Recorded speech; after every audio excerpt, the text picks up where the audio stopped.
আপনি যদি একটু সংক্ষিপ্তভাবে বলতেন যে সরকারের তরফ থেকে আমাদের জানানো হয়েছে যে এই সরকারি নির্বাচনকালীন সরকারের ভূমিকা পালন করবেন, আপনারা এইটাতে সন্তুষ্ট কিনা, নাকি আপনারা সরকারে কোনো অন্তর্ভুক্তি বা বিয়োজন চান? না, আমাদের বক্তব্য হলো যে বর্তমান যে ইউনূস সরকার, অন্তর্বর্তীকালীন সরকার, এটাকে আপনি নির্বাচনকালীন সরকারও বলতে পারেন। এই সরকারের নেতৃত্বেই আগামী নির্বাচনটা হবে। এখানে সংযোজন বিয়োজনের কথা অনেকেই বলেছে, কিন্তু আমাদের বক্তব্য হলো সরকার তার চরম নিরপেক্ষতা, তার শ্রেষ্ঠ নিরপেক্ষতা দেখাবে। অতএব সরকারের ভিতরে বর্তমান যে উপদেষ্টারা আছে তাদের যোজন বা বিয়োজনের কথা আমরা এখনো বলিনি। আমরা চাই যে তারা একটা নিরপেক্ষতা দেখাক।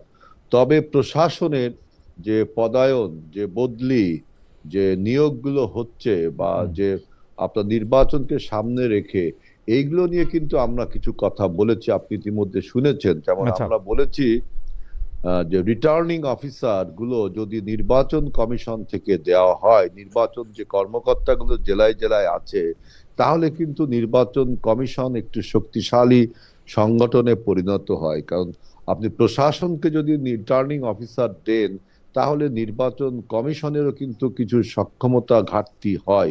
এইসব বিষয় আপনি দেখেছেন অলরেডি। সুতরাং আমি আমরা বর্তমান যে আমরা এই বিষয়গুলিতে আসবো হেলাল ভাই, তবে আপাতত আপনার সরকারের মধ্যে কোনো রকম সংযোজন বিয়োজন এগুলি কোনো কিছু চান না। একসময় আপনারা 2 ছাত্র উপদেষ্টা সহ নিরাপত্তা উপদেষ্টা পদত্যাগের দাবি করেছিলেন, সেই দাবি থেকে তাহলে আপনারা সরে এসেছেন? না, আমাদের দাবি করেছিলাম এবং সেই দাবি থেকে সরে যাচ্ছি, এরকম কোনো বক্তৃতা কিন্তু এখনো আমরা দেইনি। আমরা বলেছি যে আপনি সরকারে যদি কোনো উপদেষ্টা থাকে, তিনি যদি আবার নির্বাচন করেন, তাহলে কনফ্লিক্ট অফ ইন্টারেস্ট। আর নিরাপত্তা উপদেষ্টার কথা যেটা বলেছেন, সেটাও আমরা ওই সময় বলেছিলাম। কিন্তু এখন আমাদের সামনে চূড়ান্ত লক্ষ্য হলো একটি সুষ্ঠু, গ্রহণযোগ্য, অ্যাকসেপ্টেবল নির্বাচন। এজন্য আমরা সবকিছুকে উপেক্ষা করে এখন নির্বাচনটাকে আমরা প্রাধান্য দিচ্ছি। ওকে। সেজন্য সরকারের নিরপেক্ষতাই একটা আমাদের সুষ্ঠু নির্বাচনের পথকে আরো সুগম করবে। ওকে, তার মানে সরকারের তরফ থেকে যে আমাদের জানানো হলো, ধন্যবাদ হেলাল ভাই। আমরা একটু ডক্টর আব্দুল মান্নান আপনার কাছে আসি, যে আমাদের জানানো হয়েছে যে সরকারের তরফ থেকে যে এই সরকারি নির্বাচনকালীন সরকার হিসেবে পালন করবে এবং তার মধ্যে কোনো সংযুক্তি বা বিযুক্তির কোনো সম্ভাবনা তারা এই মুহূর্তে দেখছেন না। আপনারা এই ব্যাপারটা নিয়ে সন্তুষ্ট কিনা, ডক্টর আব্দুল মান্নান? জি, আপনাকে ধন্যবাদ খালেদ ভাই, আমাদের সহ আলোচক, আমাদের শ্রদ্ধাভাজন বড় ভাই আজ্জুল বারী হেলাল ভাই, আপনাকেও ধন্যবাদ জানাই। আমাকে কি শোনা যায়? একদম স্পষ্ট শোনা যাচ্ছে মান্নান ভাই, আপনি বলেন। জি জি, থ্যাংক ইউ। তো আপনি যে প্রশ্নটা করেছেন যে এই যে অন্তর্বর্তীকালীন সরকার, এই অন্তর্বর্তীকালীন সরকারের প্রতি আমরা সন্তুষ্ট কিনা। দেখেন, অন্তর্বর্তীকালীন সরকার, আমরা বাংলাদেশের সকল জনগণ মিলেই এই সরকারকে বসিয়েছে। কোনো রাজনৈতিক দলের সদিচ্ছা বা ইচ্ছার কারণে এই সরকার গঠিত হয় নাই। তাহলে আমি মনে করি এই সরকার জনগণের সরকার। এটার মাধ্যম দিয়ে আমরা আগামী দিনে একটা অবাধ এবং সুষ্ঠু নির্বাচনের আশা করি। তবে সেক্ষেত্রে এই সরকারের কিছু কিছু আচার আচরণ এবং কর্মপদ্ধতি এই সরকার নিরপেক্ষ কিনা, সেই নিরপেক্ষতার বিষয়টাকে অনেক জায়গায় প্রশ্নবিদ্ধ হয়েছে, যার কারণে আমাদের দল সহ সম্ভাবনা যে 8টি দল আছে, আমাদের পক্ষ থেকে এখনো পর্যন্ত কিন্তু আমরা কিছু কর্মসূচি নিয়ে মাঠে এখনো আছি এবং সেই কর্মসূচির ভিতরে আমরা আছি। বিশেষ করে লেভেল প্লেইং ফিল্ড তৈরি করার যে বিষয়টা আছে, গণভোটটাকে এখনো আমরা আগে চাই, কারণ বাংলাদেশের সেই সক্ষমতা আমরা গণভোট প্রসঙ্গে এখনো ডক্টর মান্নান, আমরা গণভোট প্রসঙ্গে আসবো। আমি এরকম এই পর্যায়ে যদি, কারণ অনেকগুলি প্রশ্ন রয়েছে, আপনি যদি এই পর্যায়ে শুধু জানতেন, মানে আমাদের বলতেন যে নিরপেক্ষতা প্রশ্নবিদ্ধ বলছেন, সেটা কি আপনাদের কোনো উপদেষ্টা নিয়ে ঝামেলা, মানে এই কোনো একটা উপদেষ্টার প্রত্যেক চান, নতুন কোনো না, উপদেষ্টা চান? আমরা আমরা আমরা আমরা কখনো কোনো ইন্ডিভিজুয়াল উপদেষ্টার পদত্যাগ চাইনি। বা সরকার, মানে ডক্টর ইউনূসের আন্ডারে ইলেকশনের ব্যাপারে আপনাদের কোনো আপত্তিও এই পর্যায়ে নাই? না, এই পর্যায়ে আমাদের দল থেকে এরকম কোনো আপত্তি নেই। কিন্তু যে নিরপেক্ষতার কথা আপনারা প্রশ্ন তুলছেন, সেই নিরপেক্ষতা কার ব্যাপারে আসলে? মানে এটা কি ডক্টর ইউনূসের ব্যাপারে এটা নাকি মানে কার এটা ব্যাপারে? এটা এই নিরপেক্ষতার বিষয়টা হচ্ছে গোটা অন্তর্বর্তী সরকারের অবস্থানগত ব্যাপারে। যেরকম লন্ডন বৈঠক হয়েছে, লন্ডন বৈঠকের পরে কিন্তু আমরা আমাদের অবস্থান ব্যক্ত করেছি। লন্ডন বৈঠকের পরে যেভাবে একটা দলের সাথে প্রেস ব্রিফিং হয়েছে, এটা বাংলাদেশের জনগণ সুন্দরভাবে নেয়নি। এটা বাংলাদেশের যে আমাদের পলিটিক্যাল কালচার এটাকে খেলাপ করেছে। এছাড়াও বিভিন্ন জায়গায় ডিসিশন মেকিং এর ক্ষেত্রে দেখা গিয়েছে যে অনেক জায়গায় অধিকাংশ দলের মতামতকে উপেক্ষা করে একটা দলের প্রতি কিছুটা সমর্থন দেখা গিয়েছে। ডক্টর ইউনূসের নিরপেক্ষতা নিয়ে আপনারা প্রশ্ন তুলছেন না? আমরা ডক্টর ইউনূসের সরকারের যে সামগ্রিক ডিসিশনের ক্ষেত্রে ডক্টর মান্নান মানে বৈঠক করেছেন ডক্টর ইউনূস, আপনি অবস্থানের কথা বলছেন, সার্বিক সরকারের কথা বলছেন, কেন আপনি ডক্টর ইউনূসের কথা কেন বলতেছেন না যে তার নিরপেক্ষতা নিয়ে আপনার প্রশ্ন আছে? ডক্টর ইউনূসের যে সমালোচনা বা তার ব্যাপারে আমাদের যে বক্তব্য সেটা কিন্তু আমরা দলীয়ভাবে দিয়েছি, সেটা তো আমরা বলেছি, আমাদের অবস্থান ব্যক্ত করেছি। এখানে তো আমরা কোনো কিছু বলছি না যে অমুকের প্রতি আমাদের ভালোবাসা আছে, অমুকের প্রতি আমাদের নাই, এটা তো আমরা বলছি না। কাজেই আমরা বলতে চাই যে প্রধান উপদেষ্টা তিনি যদি কোনো জায়গায় কোনো দিকে হেলে পড়েন তাকে তো আমাদের বলার সুযোগ দিতে হবে। তার অর্থ এই না যে আমরা তার প্রতি অসন্তুষ্ট বা তার কার্যক্রমে আমরা তার বিরুদ্ধে বলছি, জামাতে ইসলামের অবস্থান হচ্ছে আমরা তার বিরুদ্ধে বলছি কিন্তু তার বিপক্ষে আমরা অসন্তুষ্ট নই। ঠিক আছে, বোঝা গেল না। আমরা তো তাকে তার রাইট ট্র্যাকে রাখার জন্য আমাদেরকে বলতেই হবে এবং আমরা আরো বলবো।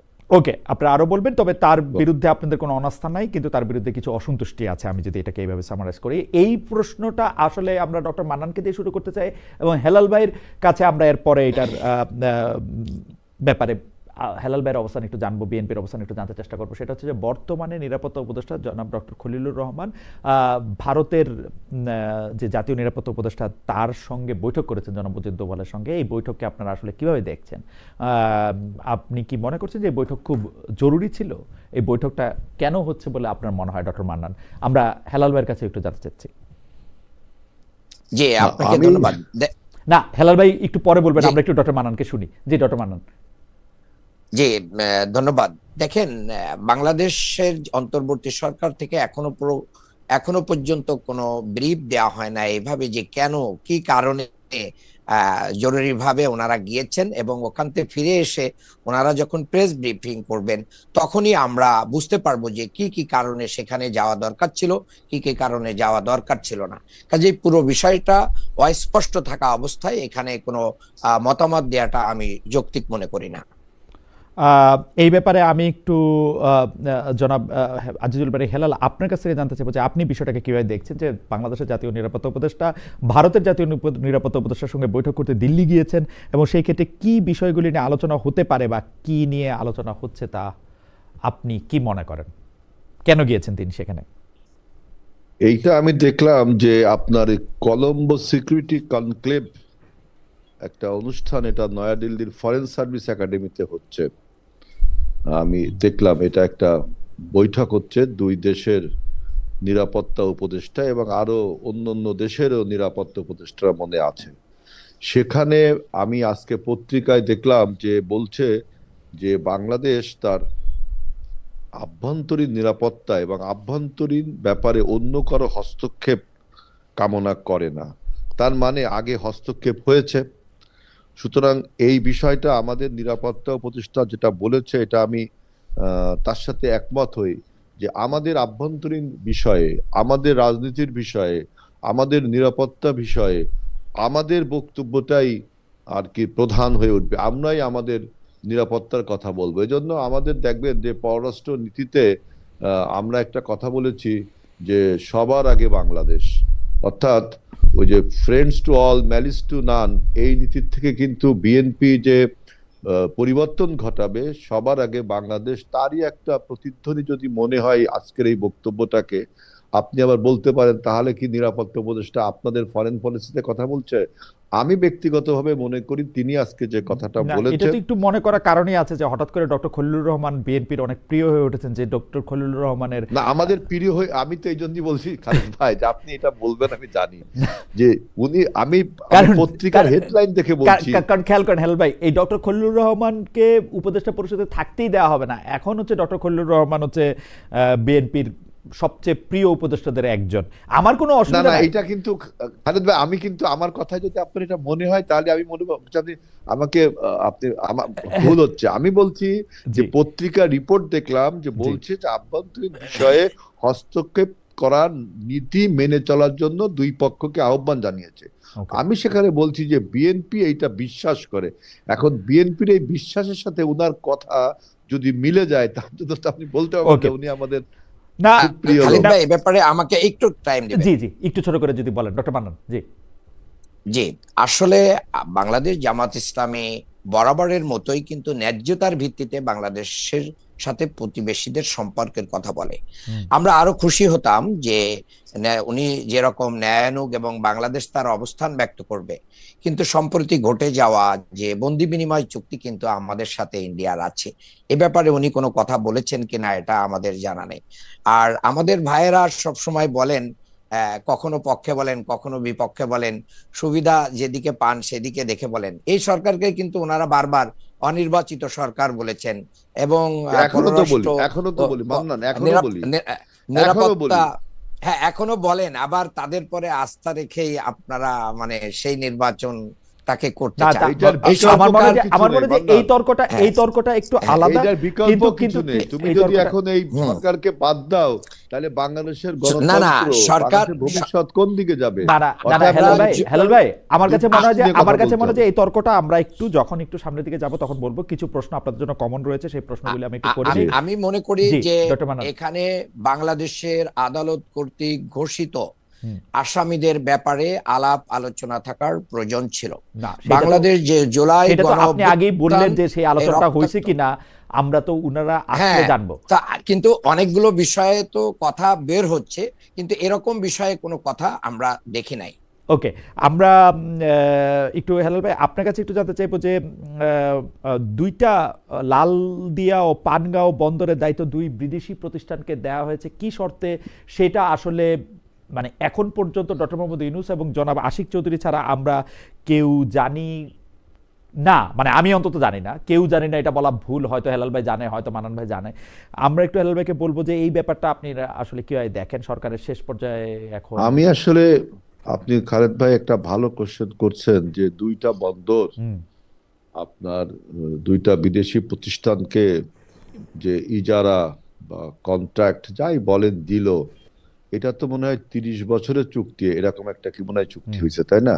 হুম তাহলে পরবর্তী সরকার এইটা কি মানতে বাধ্য, না পরবর্তী সরকার এটা রিভাইজ করতে পারবে?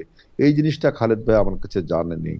তবে আমি ব্যক্তিগতভাবে মনে করি যে বর্তমান যে অন্তর্বর্তীকালীন সরকার, তাদের অবশ্যই আপনার নির্বাচন পর্যন্ত একটি নির্বাচিত সরকার না আসা পর্যন্ত এই সিদ্ধান্তটা আমার কাছে মানে সুবিবেচনা প্রসূত মনে হয়নি।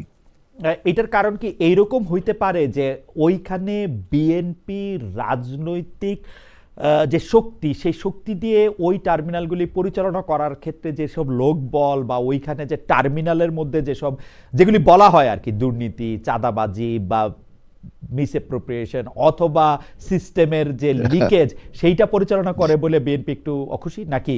মানে না না, অখুশি না। আমি আমি আমার কথাটা আপনি বোঝেন যে এটা সরকার আপনার লিজ দিয়েছে দুটি বিদেশি প্রতিষ্ঠানকে। হুম, সুতরাং এই লিজে আমাদের দেশের লোকের কি লাভ হবে, কি ক্ষতি হবে, এই তথ্য আচ্ছা উপাত্ত আমার জানা আচ্ছা, নেই। এইবারে আমি আমি বলছি যে এই পরিষ্কার সরকার যে মানে এটা সরকার এটা বিবেচনা প্রসূত হয়নি। এটা উচিত ছিল একটা নির্বাচিত সরকার আসার পরে তিনি সিদ্ধান্ত নিতেন, তাহলে জনগণের সিদ্ধান্ত হতো। এখন লাভ যদি কোনো কিছু হয়েই থাকে, তাহলে তো এই অন্তর্বর্তীকালীন সরকারের হবে, আহ, এখানে তো বিএনপির বা অন্য দলের হওয়ার কোনো প্রশ্নই ওঠে না। আমি একটু ডক্টর মান্নান এই প্রসঙ্গে আপনাকে জানতে চাইবো যে লালদিয়া টার্মিনাল 30 বছর, পানগাঁও 22 বছর ব্যবস্থাপনার দায়িত্বে থাকবে ডেনমার্ক ভিত্তিক প্রতিষ্ঠান একটি এবং সুইজারল্যান্ড ভিত্তিক প্রতিষ্ঠান একটি। এই ব্যাপারটা আপনি আসলে কিভাবে দেখেন, ডেনমার্ক, সুইজারল্যান্ড, পানগাঁও এবং দেখেন, এ ব্যাপারে আমাদের দলীয় অবস্থান পরিষ্কার করা হয়েছে। হুম, সেখানে জামাতের পক্ষ থেকে উদ্বেগ প্রকাশ করা হয়েছে। এটা আমরা আগেও একটি বিষয়, স্পর্শকাতর বিষয় ছিল, হিউম্যানিটেরিয়ান করিডোর যেটা দেওয়ার জন্য সরকার উদ্যোগ নিয়েছিল। আমরা সে বিষয়েও আমাদের অবস্থান ব্যক্ত করেছি। বাংলাদেশের নিরাপত্তা স্থিতিশীলতাকেই সবার আগে আনতে হবে। এরপরে যদি এই চুক্তির মাধ্যম দিয়ে বাংলাদেশের উন্নতি অগ্রগতি হয়, সেই বিষয়টাকে জাতির সামনে স্পষ্ট করে সবার মতামত নিয়ে করলে এটা সুন্দর হতো। সবার মতামত নিয়ে এটা করলে এটা সুন্দর হতো। তার মানে যে এই সরকার না, আসলে এটা আমরা উদ্বেগের কথা কিন্তু জানিয়েছি, মানে আমাদের দলীয় আপনারা কি ভাবে মনে এটার করেন যে ব্যাপারে মানে উদ্বেগ জানানো মানে হয়েছে। আপনার কাছেই জানতে চাইতেছি যে দলীয়ভাবে আপনার উদ্বেগের কথা জানিয়েছেন, আপনার কাছে কি মনে হয় হেলাল ভাই সরাসরি বললেন যে এই কাজটা আসলে এই সরকার না করা উচিত হতো, আপনারাও কি সেরকমই মনে করেন কিনা যে একটা নির্বাচিত সরকার হ্যাঁ, সেরকম মনে করার কারণেই এই উদ্বেগটা জানানো হচ্ছে, না হলে তো আমরা বলতাম যে না, ঠিকই করেছে। ওকে, এই প্রশ্নটাও আমি একটু ডক্টর মান্নান আপনাকে দিয়ে। আমি একটু খালেদ ভাই, আমি একটু কথা বলি। জি দেখেন, হেলাল ভাই, আমরা যারা রাজনীতি করি, আমরা যদি শুধু উদ্বেগই প্রকাশ করি, আমরা একটা সমস্যার কথা বলি, যদি সলিউশন না দেন, তাহলে আমি দেশটা চালাবেন কি করে? আমরা দুটো বন্দর আপনার ইজারা বা লিজ দেওয়া হলো, আমরা কিন্তু বললাম যে এটা সরকারের উচিত হয়নি, আমাদের রাজনৈতিক সরকার দেয়া উচিত ছিল। আর এইটা এবং কিভাবে এই বন্দরগুলো চালানো উচিত এর একটা সমাধান দেওয়া উচিত। আপনি শুধু উদ্বেগ প্রকাশ করবেন, সুপারফিশিয়াল কথা বলবেন, তাইলে কিন্তু আপনি সরকার চালানোর যে অভিজ্ঞতা যে মানে আপনাদের যে নেই, তার কিন্তু একটা বড় প্রমাণ হয়ে যাবে। সুতরাং আগামীতে সরকারটা আমাদের চালাতে হবে। আমরা বলেছি যে জাতীয় সরকারের কথা, অর্থাৎ সরকারে যে আপনারা থাকবেন না তাও কিন্তু না। সুতরাং কথা যদি আপনি সুপারফিশিয়াল বলে যান যে উদ্বেগ না না প্রকাশ না, করছি, আমার মনে তাহলে কিন্তু আমার মনে না, খালেদ ভাই আমি একটু বলি। জি সেটা হচ্ছে যে আমাদের উদ্বেগের ভাষা তো পলিটিক্যাল ল্যাঙ্গুয়েজ, এটাকে তো বুঝতে হবে। উদ্বেগ কখন প্রকাশ করে? যখন মানুষ সেটা অ্যাকসেপ্ট করে না, এটা অ্যাকসেপ্ট করতে চায় না।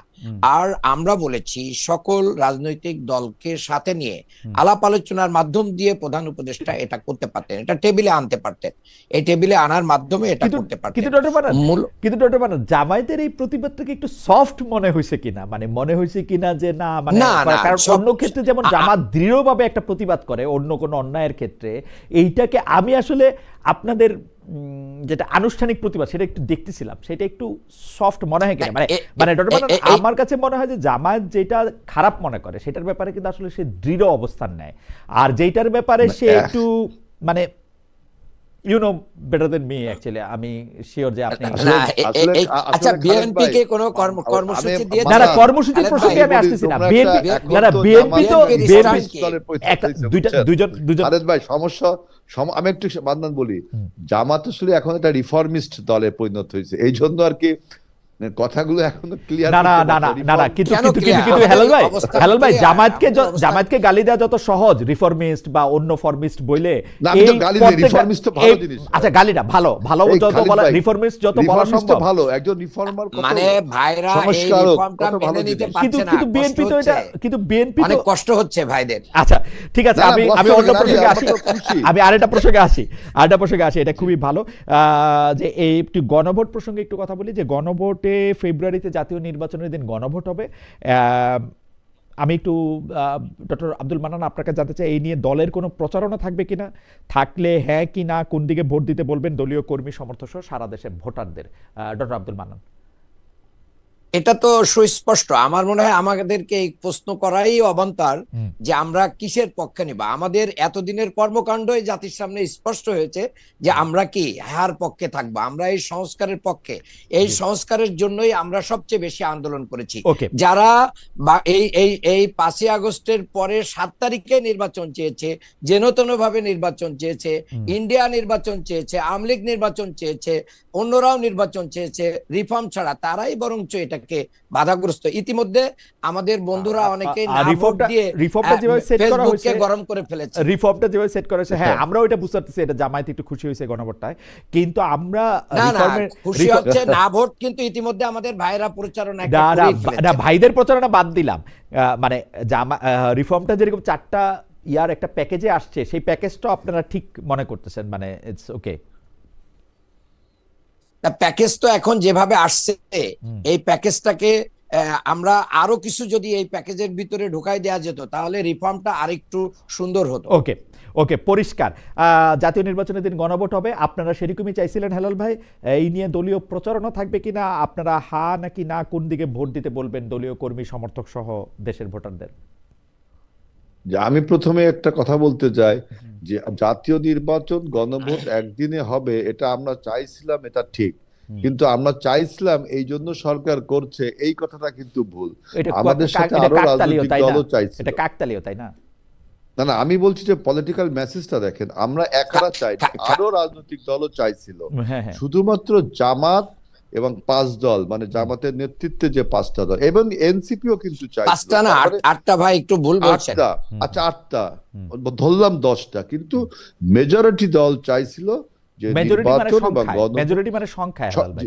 মানে ইন টার্মস অফ নাম্বার, এটা জি ঠিক। জি, ইন টার্মস অফ আপনার নাম্বার। সবাই চাইছিল যে একদিনে যেন নির্বাচনটা হয়, এবং তার কারণ হিসাবেও বলছিল যে ভোটের টার্ন ইন কত হবে, টার্ন আউট কত হবে, তারপরে আপনার সাশ্রয়, এইসব কারণ বলা হয়েছিল।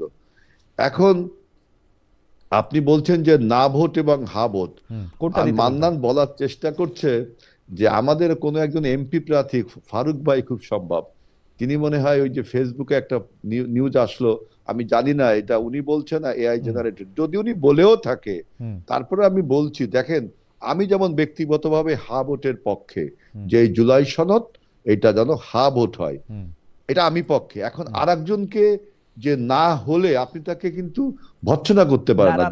ডেমোক্রেসির বিউটি কিন্তু এইটা। পার্টিগতভাবে আপনাদের অবস্থানটা কি? হ্যাঁ, পার্টিগত ক্যাম্পেইন করবেন কিনা? ডক্টর মান্নান, আমরা হেলাল ভাইকে একটু জানতে চাই যে আপনারা ক্যাম্পেইন করবেন জুলাই কিনা? সনদটা আপনি দেখেন, জুলাই সনদটা এই যে লেখা সরলীকরণের ক্ষেত্রে এবং এই যে লেখার ক্ষেত্রে বিএনপির কত বড় অবদান, আমরা কত একাডেমিক বক্তব্য দিয়ে জুলাই সনদটাকে ঠিক করেছি, আমরা সবাই স্বাক্ষর করেছি। মান্নানদের দল তো বলেছিল স্বাক্ষর করবে না, তারাও স্বাক্ষর করেছে। অর্থাৎ এই সনদ হা ভোটে জয়যুক্ত করার জন্য তো আমাদের এই দলের এত তোড়জোড়। সুতরাং কেউ যদি বলে যে না ভোট দিতে হবে, এটা তো বিএনপির বক্তব্য ধরে নিতে পারে না। না। কিন্তু হেলাল ভাই, জামায়াতে ইসলামীর পক্ষ থেকে স্পষ্টভাবে মান্নান ভাই এটা বলতে পারলেন যে আমরা তো হায়ের পক্ষেই থাকবো, কারণ এটা পুরোটাই আমি তো আমাদের বললাম দাবি। আমি হায়ের পক্ষে, আমি সেটা তো আপনি বললাম ব্যক্তিগতভাবে বলছেন হেলাল ভাই, আমি যতদূর মনে না করতে না, পারি। আমি দলীয়ভাবেও বলছি। দলীয়ভাবে কি বিএনপি এটা বলছে যে এটা হা ভোট দিতে? বিএনপি দলীয়ভাবে বলছে কিনা, অর্থাৎ জনাব তারেক রহমান বলছে কিনা যে আপনারা হা ভোট দেন? না না, শুনেন, আমরা এই জুলাই সনদটা তৈরি করার ক্ষেত্রে আমাদের অবদানটা আপনি দেখেন, অর্থাৎ আমরা তো হায়ের পক্ষেই থাকবো, দলের স্ট্যান্ডও হায়ের পক্ষে। আমাদের একজন নেতা হয়তো কিছু বলেছে, এটা আমি বলছি ডেমোক্রেসির বিউটি, কিন্তু দলীয়ভাবে আমি মনে করি যে আমাদের দল এই জুলাই সনদে হায়ের পক্ষে, এবং গণভোট অনুষ্ঠানে যাতে মানুষ হায়ের পক্ষে ভোট দেয় সেই জন্য আমরা প্রচার। হেলাল ভাই, আমি আপনাকে বলি, আপনার বুদ্ধি, অভিজ্ঞতা, রাজনৈতিক কর্মকাণ্ড সবই আমার থেকে অনেক অনেক অনেক গুণ বেশি। রাজনৈতিক কর্মকাণ্ড তো আমার জিরো, বুদ্ধি অভিজ্ঞতা আপনার অনেকখানি বেশি। আপনি শুধু আমাকে এইটা বলেন যে একটা জাতির উদ্দেশ্যে ভাষণ দিয়ে সরকারের প্রধান উপদেষ্টা এই গণভোটের মধ্যে কোন প্রশ্নগুলি থাকবে, কিভাবে হবে, সেটা সে বলছে। আমরা কি বিএনপির শীর্ষ নেতৃবৃন্দের মাধ্যমে এটা শুনছি যে আপনারা গণভোটে সবাই হা ভোট দেন? দেখেন খালিদ ভাই, আমি একটা কথা বলি, গণভোটের অনেকগুলো কোশ্চেন ছিল, সেটাকে সরলীকরণ করে একটা প্রশ্নে আনসার 4টা সাবসেকশন আছে। এই 4টা সাবসেকশনের মধ্যে আমি দেখলাম যে 3 নম্বর যে সেকশনটা, সেখানে বলা হচ্ছে যে যে সমস্ত বিষয়ে আমরা ঐক্যমত, 30টা বিষয়ে আমরা ঐক্যমত, এইগুলো আপনার অটোমেটিক্যালি আপনার পাশ হয়ে যাবে। আর যেসব বিষয়ে আমাদের মৌলিক সংস্কারের করতে হবে, রাজনৈতিক দলগুলো নোট অফ ডিসেন্ট দিয়েছে, সেগুলো আমাদের রাজনৈতিক কর্মসূচিতে, নির্বাচনী কর্মসূচি থাকবে, যে দল সরকার গঠন করবে সেটা পাশ করবে। সুতরাং এই 4টা সাবসেকশনের অনেক ধোঁয়াশা আছে, কিন্তু তারপরও গণভোটটা হচ্ছে কেন, এটা কিন্তু আপনাকে আগে বুঝতে হবে। গণভোটটা হচ্ছে কি জুলাই সনদ বাস্তবায়নের জন্য, না জুলাই সনদ যাতে বাস্তবায়ন হয় এই জন্য কারো প্রতি কারো বিশ্বাস ছিল না, বিশ্বাস অবিশ্বাস থেকে গণভোট হচ্ছে। সুতরাং আমরা এই গণভোটের পক্ষে, আমরা স্পষ্ট করে বলছি জনগণকে যে আপনারা গণভোটের পক্ষে আমাদের অবস্থান, কারণ একজন আরেকজনকে বিশ্বাস করে। গণভোটের পক্ষে যে আপনারা অবস্থান নিয়েছেন সেটা প্রায় 2-3 মাসের পুরনো কথা। আমি যেটা জানতে চাইতেছিলাম যে গণভোটের পক্ষে মানে কোথায়, মানে আপনারা তো রাজনৈতিক নেতা, আপনারা তো দল সাধারণ মানুষকে পথ প্রদর্শন করবেন, আমরা হ্যাঁ ভোট দিব না ভোট দিব সেইটা বলতে আপনারা বলবেন কিনা বা কি বলতেছেন সেইটাই শুধু জানতে চাই। এটা আমরা জনাব আজিজুল বারী হায়লালের কথা শুনলাম যে তিনি বলতেছেন যে আমি হ্যাঁ ভোট দিতে চাই, বা হা ভোট না, দিতে বলবো, আপনাকে কিন্তু জি বিএনপি কি বলবে আপনাকে সেটাও আমাদের একটু জানা দরকার না? আপনাকে তো বললাম যে 4টা সাবসেকশন, হুম। এটা কিন্তু জনগণ এখনো এই বিষয়টা অত উপলব্ধি করে উঠতে পারেনি। আমরা জনগণকে বুঝাইতে হবে আমাদের, এবং সরকারেরও উচিত যে এই জিনিসগুলো ইন ডিটেলস বলা। এবং বিএনপি দেখবেন যে আমরা জিনিসগুলো আরো মানুষের কাছে সহজবোধ্য করে তুলবো, এবং তখনই আমাদের আচ্ছা পার্টির থেকে অফিসিয়ালি হয়তো এই এ- বক্তব্যটা আচ্ছা, আসবে। হাত খালেদ দিবেন ভাই, কি না দিবেন? জি মানান ভাই বলেন। যে হেল্প আপনাকে ধন্যবাদ। মানান না, ভাই অল্প করে যদি বলেন, আমাদের অনেক প্রশ্ন না, আছে আসলে। আমরা আমরা কিন্তু ইসিতে যেও আমাদের দলীয় অবস্থান ব্যক্ত করা হয়েছে, গণভোটের পক্ষে ইসির প্রচারণা লক্ষ্য করা যাচ্ছে না। কাজেই একই দিনে ভোট হলে তো এ ব্যাপারে ইসিকে অবশ্যই কার্যক্রম পরিচালনা করতে হবে, এ ব্যাপারে জনগণকে সচেতন করতে হবে, টেলিভিশন সহ সোশ্যাল মিডিয়াতে এগুলোকে মানুষের সামনে আনতে হবে। আর বিএনপি আসলে দলীয়ভাবে এটার প্রচারণা চালাবে কিনা হা ভোটের পক্ষে, এই বিষয়টা কিন্তু হেলাল ভাই ক্লিয়ার করেন নাই। জামাতে মান্নান, তোমরা কি চালাচ্ছ?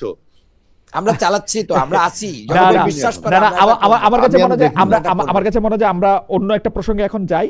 আমরা আমি তো অন্য একটা দেখিনি দল এখনো। অন্য একটা দল কি করবে না করবে সেটা নিশ্চয়ই আমি আমরা দেখতে এখনো পারবো। দেখিনি তো। আমরা একটু দেখতে পারবো, যে কারণ ইলেকশন সামনে আসলে আরো অনেকগুলি বিষয় আমাদের পরিষ্কার হয়ে যাবে। আমরা একটি প্রশ্ন এখন মানান ভাইকে দিয়ে শুরু করতে চাই, যে মানান ভাই, শেখ হাসিনা বিরুদ্ধে রায়ের দিন 32 নম্বরে যারা গিয়েছিল তাদের প্রতি আপনাদের সমর্থন আছে, নাকি পুলিশ সেনা সদস্যরা অনেকটা বল প্রয়োগ করে যে তাদের ঠেকিয়ে দিল তাদের প্রতি আপনার সমর্থন? এই বিষয়ে দলীয় অবস্থান কি মানান ভাই যদি একটু বলতেন।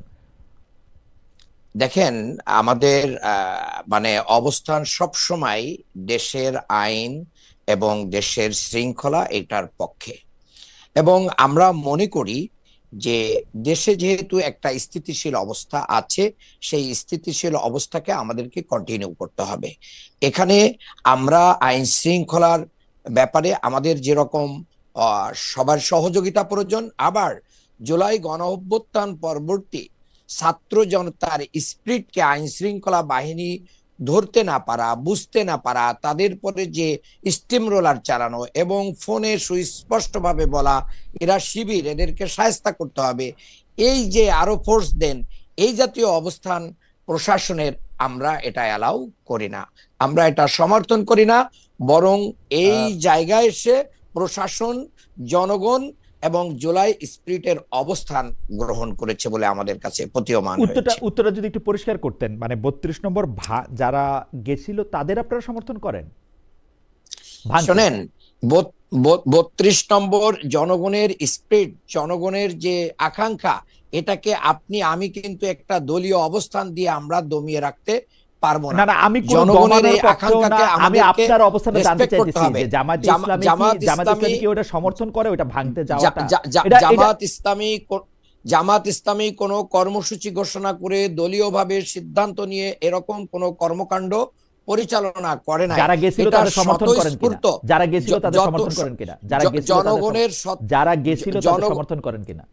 খালেদ ভাই, জনগণের স্বতঃস্ফূর্ত স্পিরিটকে আমরা স্যালুট করি। জনগণকে, আমাদেরকে তো জনগণকে নিয়েই কি আমাদেরকে চলতে হবে, কিন্তু প্রশাসনের যে অবস্থান, এই অবস্থানটা আমাদের কাছে সবচেয়ে বেশি লজ্জাজনক মনে হয়েছে। মানে যেভাবে রাস্তার উপরে পিটিয়ে একবারে ফ্যাসিস্টের আমলে যেভাবে পিটিয়েছে, এটা অগ্রহণযোগ্য। ওকে, যারা এখানে গিয়েছিলেন তাদেরকে আপনারা স্যালুট করেন, এবং সরকার যে তাদেরকে পিটিয়েছে সেটাকে আপনারা অগ্রহণযোগ্য মনে করেন?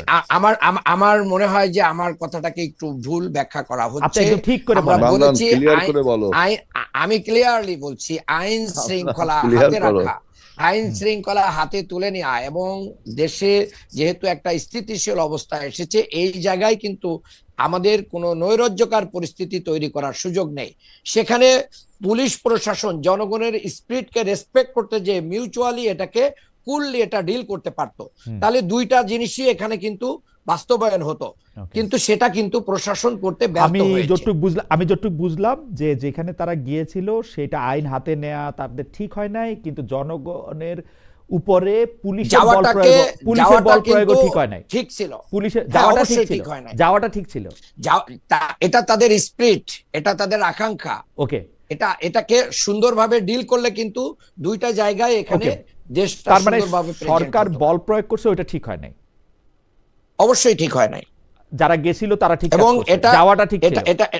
না, তারা তো যেতেই পারে। Okay. যাওয়ার পরে আমরা যদি তাদেরকে সুন্দরভাবে হ্যান্ডেল করতে পারতাম তাহলে তো এই অনাকাঙ্ক্ষিত পরিবেশ তৈরি হতো না। ওকে, আমার মনে হয় যে আপনার বক্তব্য পরিষ্কার। তারা তো যাওয়াটা কোনো ঠিক ছিল, দলের কাছে যাওয়াটা ঠিক জিজ্ঞাসা ছিল, করে কারণ হচ্ছে এটা হচ্ছে স্পিরিট, আর সরকার যে বল তারা প্রয়োগ করে তাদের বাধা দিচ্ছে। স্পিরিট থেকে গিয়েছে, Okay. এটা তো কোনো দলের ডিসিশনে তারা যায় না। আপনার কাছে মনে হয়েছে যে সরকার জনগণের স্পিরিটের বিপক্ষে কাজ করেছে? ছোট করে যদি বলেন। মাঝে মাঝে করতেছে, মাঝে মাঝে এই করতেছে। ঘটনায়, এই পার্টিকুলার ঘটনায় করছে তার বিরুদ্ধে, তাই তো? এই পার্টিকুলার ঘটনায় সংশ্লিষ্ট যারা জড়িত ছিলেন তারা এখানে জুলাই সংশ্লিষ্ট স্পিরিটকে জড়িত বলে তো ধারণ কিছু করতে নাই, পারেন না। কারণ সংশ্লিষ্ট জড়িত বলে তো কিছু নাই। আমরা দেখি যে এটা আসলে উপর থেকে এই অর্ডারগুলি আসে। হাওয়েভার আপনার না, বক্তব্য এখন পরিষ্কার। উপর থেকে হলে কি প্রধান উপদেষ্টা বলবেন আপনি? আর না কাকে পুলিশের বলবো? উপর আর থেকে আর বলবেন, কাকে না বলবো? আর কাকে বলবেন? বলবো? আর কাকে বলবো? না, এই জাতীয় জায়গা মনে হয় এভাবে মিন করে না খালেদ ভাই। তাহলে কি কোন পর্যন্ত? মানে শুধু মানে না, এটা ওই তো জায়গার পুলিশ প্রশাসনকেই বোঝানো হয়েছে। ওই জায়গাটার এখানে ডিসি, শুধু ওই জায়গাটার ডিসি। ওই জায়গার ডিসি তো তার বক্তব্য তো ভাইরাল হয়েছে, তিনি তো একবারে ক্লিয়ার না না, বক্তব্য ওই জায়গাটার দিয়েছেন। ডিসি এই অর্ডারটা কিন্তু নিছেন কার কাছ থেকে? পুলিশ কমিশনারের কাছ থেকে, আইজির এটা কাছ থেকে? ওনাকেই জিজ্ঞেস করা উচিত, উনি কি উপদেষ্টা লেভেল থেকে আপনার কাছে নিয়েছেন কি না মনে অন্য হয়? কোনো আপনার জায়গা কাছে থেকে কি মনে নিয়েছেন? হয়? আপনার কাছে কি মনে আমার হয়? কাছে মনে হয়েছে ওনার ইমিডিয়েট বস থেকেই উনি নিয়েছেন। আর ইমিডিয়েট বস ইন্ডিপেন্ডেন্ট সিদ্ধান্ত নিয়েছেন? ইমিডিয়েট বস তো এটা ডিএমপি কমিশনার ইন্ডিপেন্ডেন্ট সিদ্ধান্ত নিয়েছেন, মানে ডিএমপি কমিশনার এটা ইন্ডিপেন্ডেন্ট সিদ্ধান্ত। সেটা তো ওনারাই বলতে পারবেন কোথা থেকে আমার মনে হয় যে, সিদ্ধান্ত তো আমার মনে হয় যে নাজিল হয়। ডক্টর মান্নান, আমি যতদূর জানি এই সব ক্ষেত্রে সরকার প্রধানের বা যিনি স্বরাষ্ট্র মন্ত্রণালয়ের দায়িত্ব থাকেন তার সাথে আলোচনা করে এই সব সিদ্ধান্ত নেওয়া হয়।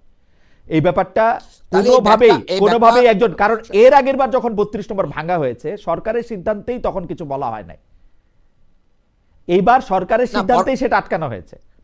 এটা হচ্ছে আমার পরবর্তীতে কিন্তু ছাত্র জনতা সেখানে গিয়েছে, ছাত্র জনতা ওইবারও বিষয়টা গেছে, কিন্তু সুন্দর দেখায় নাই। ছাত্র জনতা ওইবারও গেছে। তাহলে আমাদের বোঝা উচিত ছিল যে জনগণের আকাঙ্ক্ষাও আমাদেরকে ঠিক রাখতে হবে এবং আমাদের আইন শৃঙ্খলাও ঠিক রাখতে হবে। আমার মনে হয় যে আপনারা যখন সরকারে আসবেন আপনারা নিশ্চয়ই বিষয়টা মনে রাখবেন। আমি একটু জনাব আজিজুল বারী হেলালের কাছে যাই। জনাব আজিজুল বারী হেলাল, আপনারা কি মনে করেন তাদের প্রতি আপনাদের সমর্থন আছে কিনা যারা ভাঙতে গিয়েছিল এবং যারা পুলিশ প্রশাসন সেনাপদরা অনেকটাই বল প্রয়োগ করছে? এর আগে আমরা কোনোদিন বল প্রয়োগ করতে দেখি নাই। হঠাৎ করে এই যে 32 নম্বর এখন অর্ধ ভাঙা প্রায় ভেঙে চুরে অবস্থায় আছে, সেইটাকে রক্ষা করার জন্য এরকম বল প্রয়োগ করা মানে কি আসলে? আমি আপনার এই প্রশ্নের উত্তর আমি একটু রাজনৈতিক ভাষায় দিতে চাই। মান্নান যেটা বললো সেটা হলো শ্যাম রাখি না কুল রাখি। কারণ আমি দেখেছি যে আওয়ামী লীগের ভোটটা যে ভোটের মাঠে এখন ট্রাম্প কার্ডে পরিণত হয়েছে, সেইটা কিন্তু মান্নানের ভাষায় স্পষ্ট হয়ে উঠেছে। এই জন্য বলছি যে আমি রাজনৈতিক বক্তব্যটা দিতে চাই যে আপনি জানেন যে রাশিয়ার যখন আপনার পেরেস্ট্রোইকা এবং গ্লাসনোস্ট হলো তখন লেনিন মতো মানুষের মূর্তি কিভাবে সরকার ভেঙেছিল, জনগণ কিন্তু ভেঙেছিল না। আপনি সাদ্দাম হোসেনের পতনের পরে তার মূর্তি কিন্তু ওই সময়ের এন্টারিম গভর্নমেন্ট সেটা ভেঙেছিল।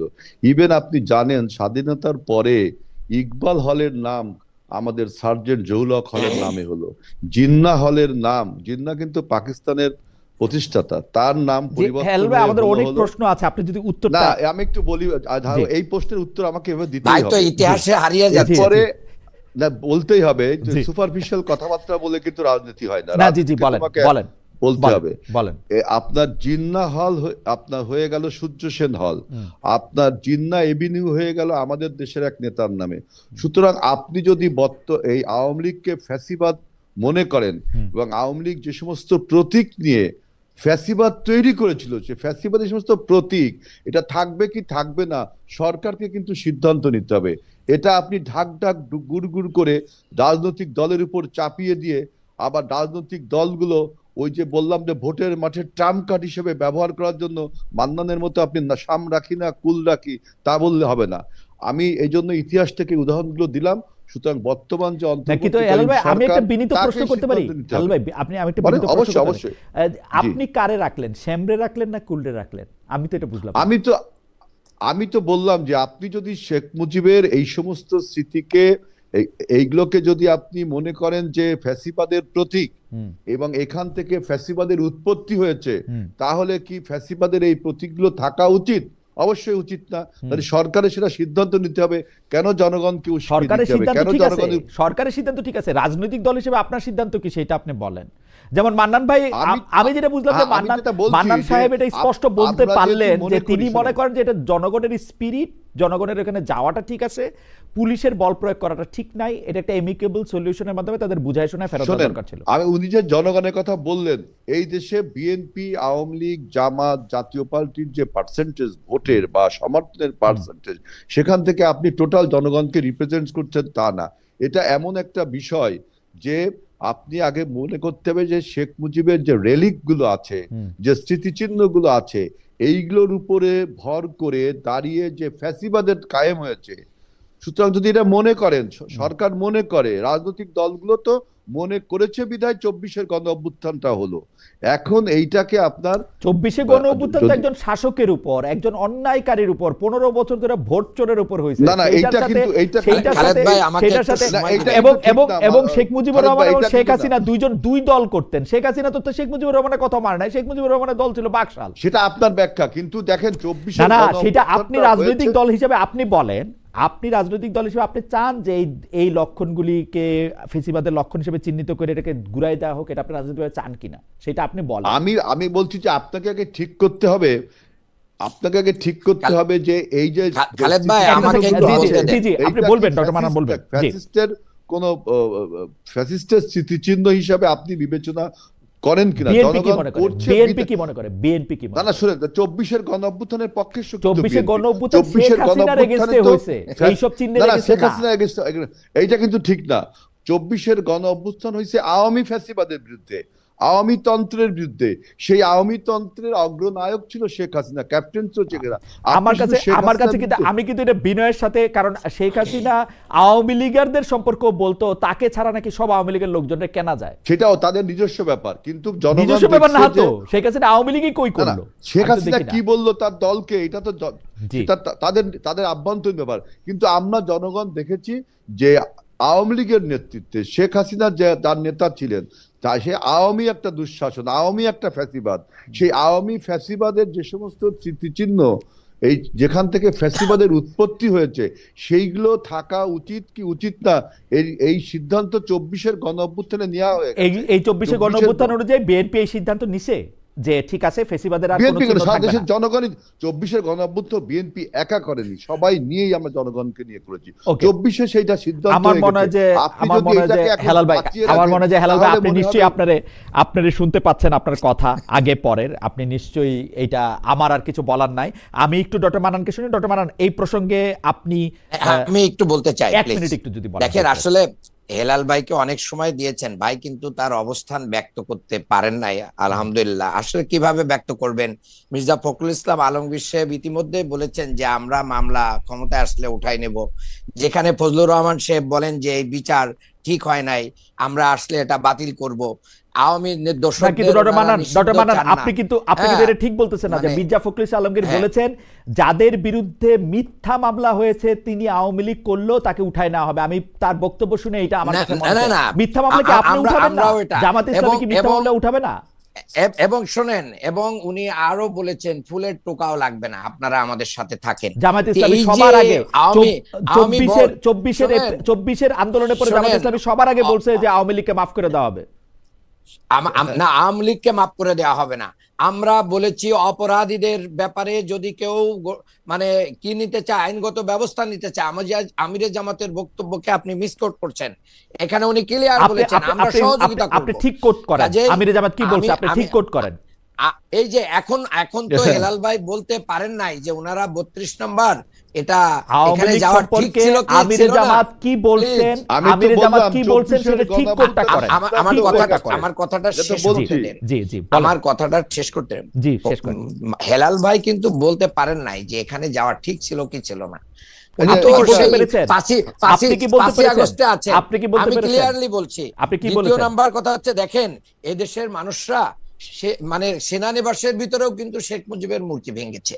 তারপরে হচ্ছে দোসরদের নিষিদ্ধের কথা কিন্তু ভাইরা ভোট পাওয়ার জন্য আজও পর্যন্ত বলতে পারে নাই। আমরা তো সভা সমাবেশ করে ওপেনলি বলছি যে আওয়ামী দোসরদেরকেও নিষিদ্ধ করতে হবে।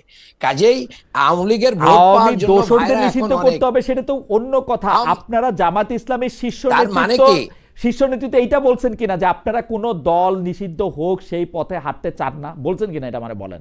না না, আওয়ামী লীগকে আমরা মাফ এই করে কথা দিতে হবে। আমরা আওয়ামী লীগের নিষিদ্ধের জন্য আমরাই মাঠে গিয়েছি, আমরাই মাঠে গিয়েছি। তার ভাইরা আগে আসে বলছেন নাই, কিনা, ভাইরা তার আগে বলছে বলছেন কিনা? হ্যাঁ। এই তোমরা না বললে আওয়ামী লীগকে মাফ করে দিতে তার হবে, আগে বলেন তারপর ভাই। প্রেস ক্লাবে তোমরা মিটিং করলে কিসের মাফ বলেন। করে দিতে হবে এইগুলো আমরা বলছিল, আচ্ছা ঠিক আছে, বরঞ্চ আমাদের জামাতেরা আমাদের আমিন বলছিল। আমাদের শীর্ষ নেতাদেরকে হত্যা করেছে যারা, তাদের ব্যাপারে আপনারা মানে এত মায়া কান্না করেন কেন? যারা না, না, মায়া কান্না- নেত্রীকে, মানে যে নেত্রীকে সেনানিবাস থেকে বাড়ি থেকে বের করে দিয়েছিল, তারপরে আপনার জামায়াত নেতা ইসলামের তারেক নেতারা, রহমানকে আমার মনে মানে হয় যে ডক্টর আব্দুল এদেশে মান্নান, ইয়ে দিয়েছিল। জামাত ইসলামের কাজেই নেতারা আমরা সারা মনে দেশে করছি- যে মান্নান, নির্বাচনী তুমি প্রচারণা অপ্রাসঙ্গিক চালাচ্ছেন, কথা বলছো, আমি একটু প্রসঙ্গে বলি বলতে ডক্টর মান্নান, থাকো। জামাত যে ইসলামী সারা এই দেশে যে 32 প্রচারণা নম্বর চালাচ্ছেন সেই প্রচারণার মধ্যে কথা বলা আওয়ামী লীগ হয়েছে। প্রসঙ্গে তারা কি বলছেন সেটা আমরা একটু আপনার কাছ থেকে না, শুনবো, আমরা একটু ভাই শুনবো। কিন্তু খুব জি, একটা কথা খুব ক্লিয়ারলি বলেছেন ভাই, যে আমরা আওয়ামী ভোট পাওয়ার জন্য এরকম বক্তব্য, ভাই কিন্তু বলতেই পারেন নাই ওনারা কি চান, এটা ভাই ক্লিয়ার করুন। আমার কাছে মনে হয় যে হেলাল ভাই তো ক্লিয়ার করলেন, উনি ফেসিবাদের সকল লক্ষণ, যদি মনে করেন যে সকল লক্ষণ লুটায়া ধুলায় মিশায় দেওয়ার পক্ষে, আমি যেটা বুঝলাম, এবং উনি এটা বললেন, মানে হ্যাঁ উনি ওটা বললেন যে জনগণ ফেসিবাদের দিয়ে যে দিছে, কোনো ওনারা- লক্ষণ, উনি উনি উনি উনি এটা পলিটিক্যালি এটা বলছেন যে কোনো লক্ষণ, মানে মান্নান correct me আমার if কথা I'm wrong. বুঝিনি। মান্নান, তুমি আগে আমার কথাটা বোঝো। জি জি, আপনি এই কথা বলছেন না হেলাল ভাই, যে আপনি ফেসিবাদের সকল লক্ষণ এবং সেইটা আপনি হ্যাঁ। মনে করেন যে আওয়ামী তন্ত্রের হ্যাঁ, বিরুদ্ধে আমি আমার অবস্থান সেটা নিতে হবে, বলছি, আপনি সেটা খালেদ বলছেন ভাই। না?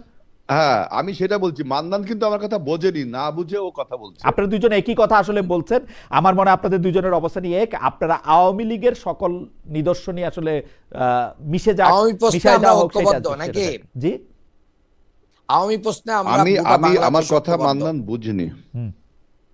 আমরা তো মনে হয় বুঝছে, আমার তো মনে হয় বুঝছে মান্নান ভাই। আচ্ছা, একটু পরিষ্কার করার জন্য আমি নেক্সট প্রশ্নটা করি, তাহলে আরো ভালো করে বোঝা যাবে। হেলাল ভাইয়ের কাছ থেকে শুরু করে আমি নেক্সট প্রশ্নটা, মানে এইটা স্পষ্ট করছেন যে প্রধান উপদেষ্টা ডক্টর মোহাম্মদ ইউনূস পশ্চিমা মন্ত্রী, এমপি বা কূটনীতিকদের প্রশ্নের উত্তরে সরাসরি একরকম বলছেন যে আওয়ামী লীগ আগামী জাতীয় নির্বাচনে অংশ নেওয়ার সুযোগ পাবে না।